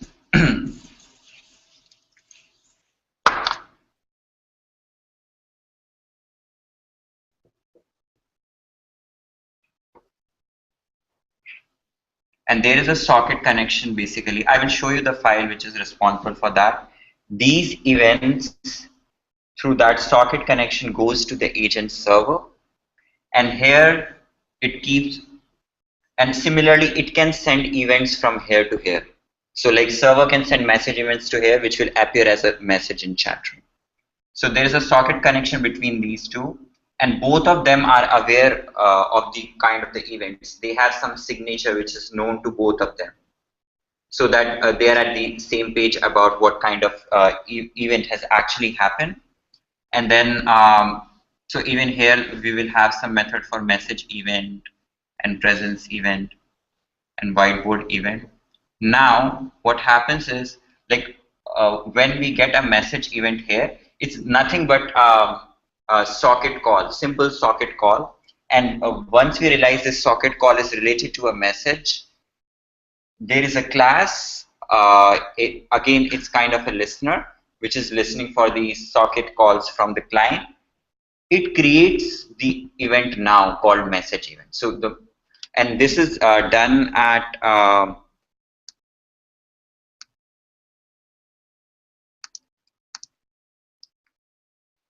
the code is here at socket IO client.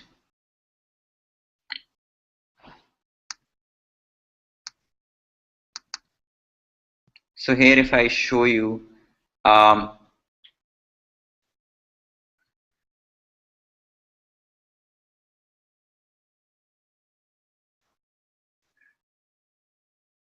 yeah, if event equals to update users, like there can be several different kind of events from socket.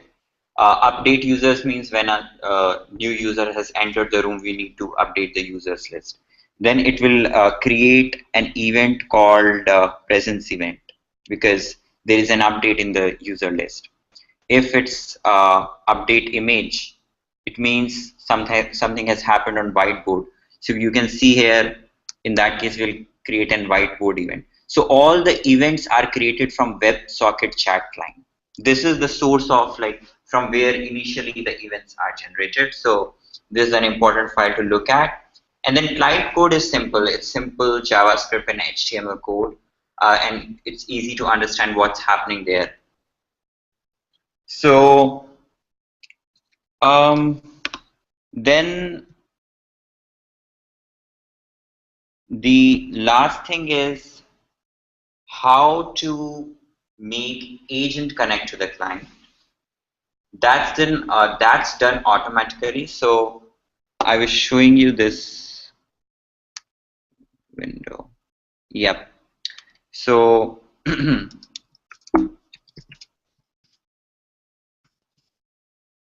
this is actually the client code.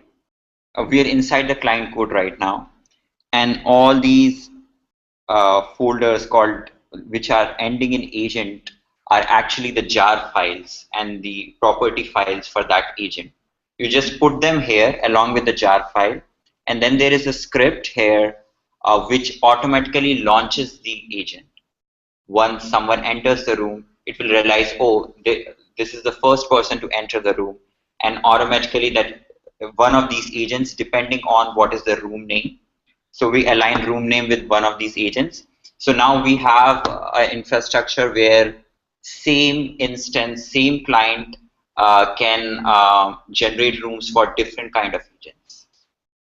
It will just pick up the appropriate agent folder and start the agent, and then yeah, um, that particular agent will be invoked. Now only thing remaining is how to connect this thing to the online course. We need to put a URL. Like I will just quickly show that using an example.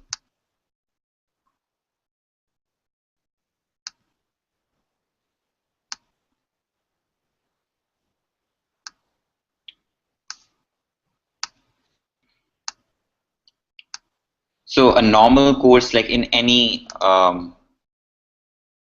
MOOC, I would say, looks like this. Like you have a course and you have some sections. It's a dummy course which I have created and I'm showing that. But you can have week 1, week 2, you can have several exercises.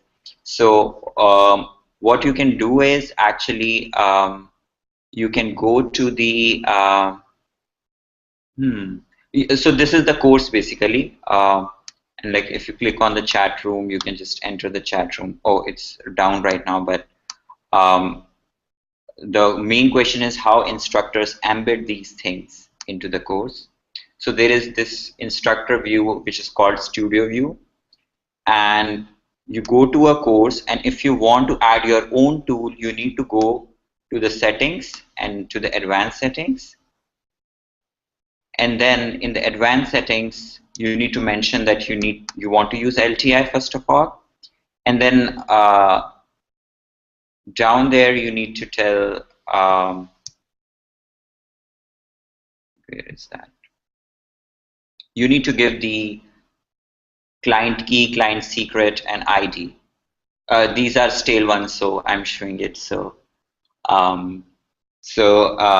you show the you need to select an ID for your intervention or tool, and you need to select client key and client secret. You're introducing it here because you need to use them in your code while making the authentication.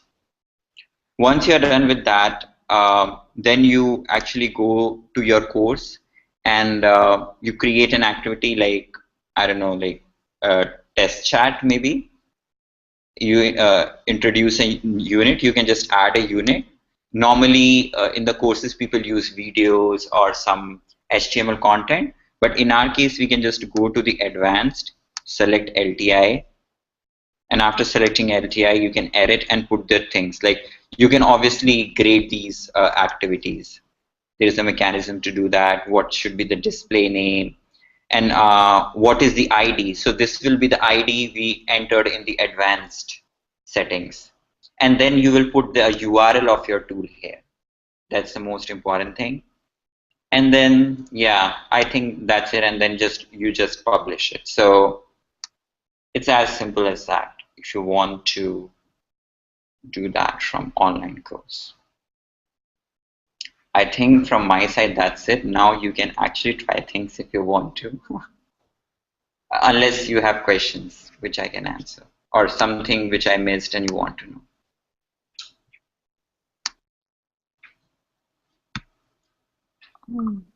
So can you just briefly go over the output? Oh, the output coordinator.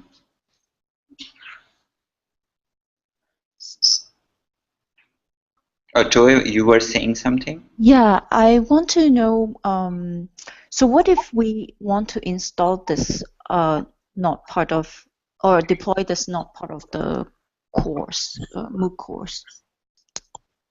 In that case, it's simple. You have the URL, right? You can just share the URL.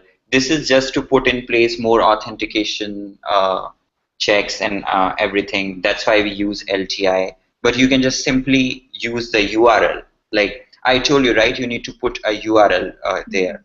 If you have the URL, you can just put that URL in your course page, and students will just click it and then. Mm-hmm. So okay, so you recommend so I see. So it will go through the same authentication and using the same server here?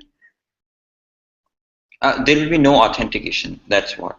Yeah. So actually, yeah, anyone having that link can actually enter them. Okay.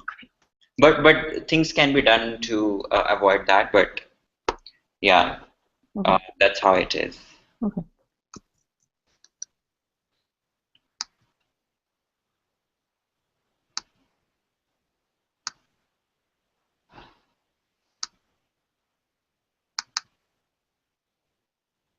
Can you also talk about accessing the what kind of logging system? So accessing the student behaviors. Yeah. So so that's there in the actually document. You need to actually set up a MySQL database, and there in the code which has been shared on GitHub, there is code to create that database, and all the information goes to the database actually. All the messages, all the rooms created. There is a schema. You can find that in the code. There is a SQL file which tells what all information is getting stored. Okay, so the information will be stored just some plain text or something. Like for example, when you add new agent and new interactions, it will just come as however the student had sent in the HTML, for example. Yeah. Okay. But also there are ways like where all this information is exported as an Excel sheet, so that you need not extract it from the database explicitly. And also in Excel sheet, every message will be already annotated. So there is message annotator, right? So in that Excel sheet, you will have all the messages and the annotations associated with them. So logging is, I would say, pretty nice. Everything is logged, both in database and as an Excel sheet. Does that answer your question, or? Yeah, sorry, I muted myself. Yes, thanks. Yeah. So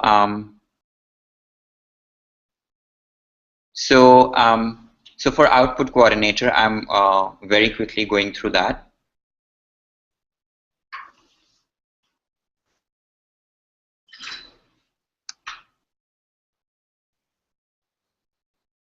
I need to share this code.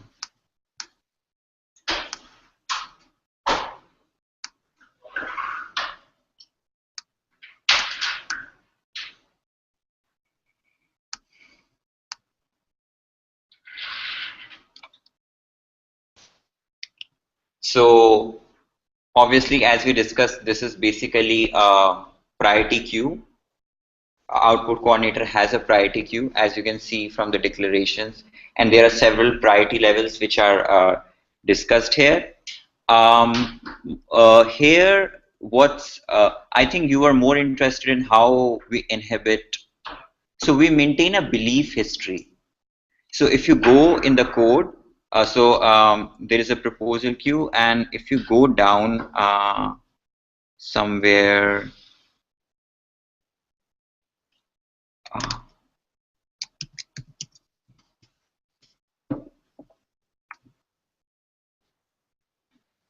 yeah, so you keep on updating the belief. So here is the code actually, this one.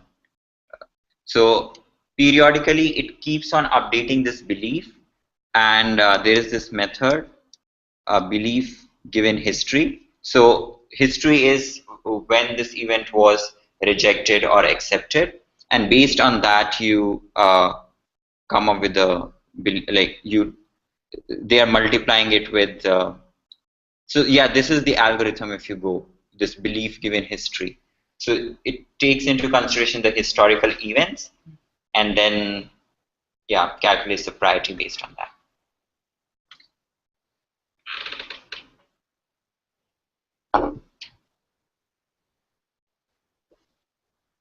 Any other questions before we end?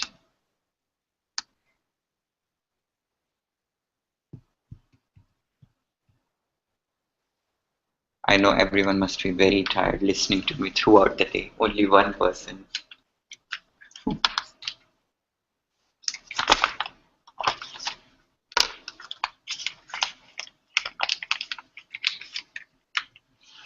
Toy, do you have any questions? I think you're mute. I'm not able to. Yeah. No, not.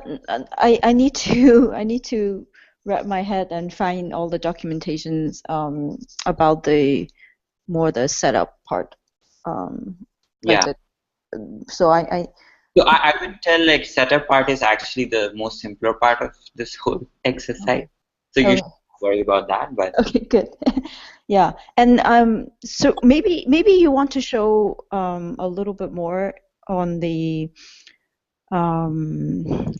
producing the client side, producing the HTML on the client side. Oh, you want the code for that? Do you want? Yeah. So you want me to explain that to you? Well, if you can point to that where the code is, that would be helpful. Yeah.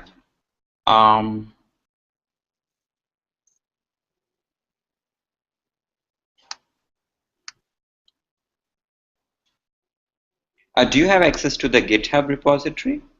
I have the one. It's a different. It seems like it was a different one than the one you were showing today. I have the Bazaar version one. That's what I was looking at before. Oh yeah, yeah. So that's like a bit different. There is a link on the dance resource page. If you go there, there is a link for a GitHub repository, and there is something called Bazaar client. It has all the code for the client. Yeah, it's actually basic socket client server kind of code, so I didn't discuss much in detail. What was more important to realize is that as part of these socket connections, how I showed you the main file WebSocket chat line, like how it identified those socket connections and modify them into events. Otherwise, it's the normal chat client server kind of stuff you find. So yeah, I think the question in my head mostly is that there needs to be coordination, right, between the agent listening and the HTML client on the right hand side. No coordination. You just need to get whatever is happening. The actual stuff happens inside the agent. So we don't need any coordination. So if someone is typing a message before doing something on spreadsheet, that will come first to the agent, then. So the HTML is generated to display on the right-hand side. That. Oh, okay. Oh, I get it. What you're trying to say. So just assume it to be like a message. So again, agent will generate the HTML. Okay. Just send it as text to the HTML file, and then some span or some HTML part will get populated with it so that it appears on the right hand side.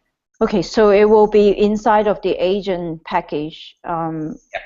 So there is no complexity in the client side except for this communication happening, like because it's not a good idea to move any logic to the client side. Right. Okay. So. Change the client in future, you need to make those changes there. Okay. So the agent has some kind of dynamic XML generation. Yes. In there. Okay. Yes.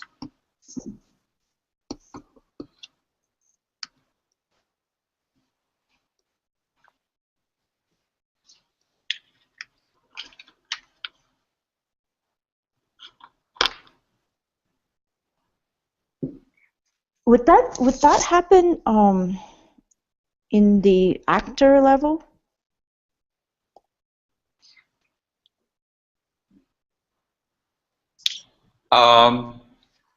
Actually,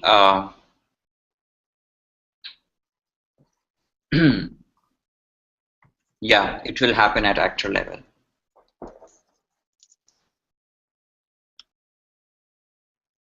So you need to create an event like maybe dynamic HTML creation event. Mm-hmm.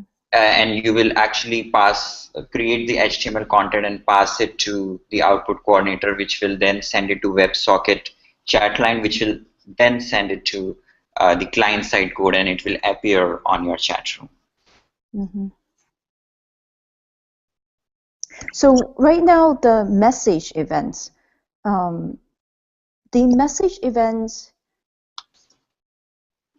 is let's see. So when someone types a message, that is a message event, and then when the agent responds, that is also a message event. Is that correct? Exactly. So right now, the important kind of events, if you go to the WebSocket chat client, you will actually see what all possible events which can happen between the chat room and the agent. They are message event, whiteboard event, presence event. These are the three main kind of events which happen right now. And the case study we discussed today, in this case, it can be other kind of events like, oh, I removed them now, but the click events and all those kind of events can be there. So how does, I might have missed this, so how does the direction get determined? Because when the student is entering an event, it needs to go to the server, and when the agent creates an event, it needs to get sent back to the. If you look at the HTML file, then it emits this. It's normal socket connection, right? Like in that case, this client emits a socket message when it needs to go from chat room to the agent, and when it needs to go from agent to the chat room. In that case, the agent server will emit a socket. I think I'm thinking from the listener level. So they are both created as events. So but in message event, you have this information whether this message is from agent or a student. I see. Okay.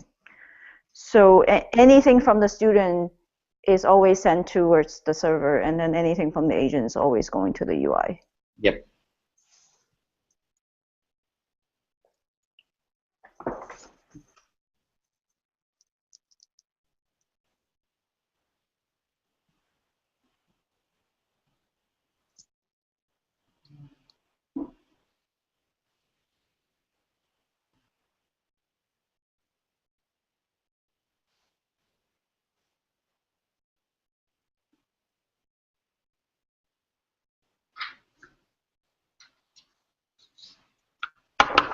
So are we done?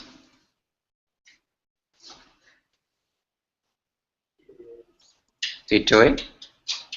Yes, I'm good. Okay. Am I the only one asking questions?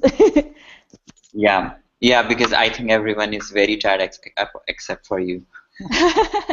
Yeah, I'm on West Coast time, but yeah, I'm good. Okay, yeah, thanks. We can talk more about it when we meet later. Yeah, thank you.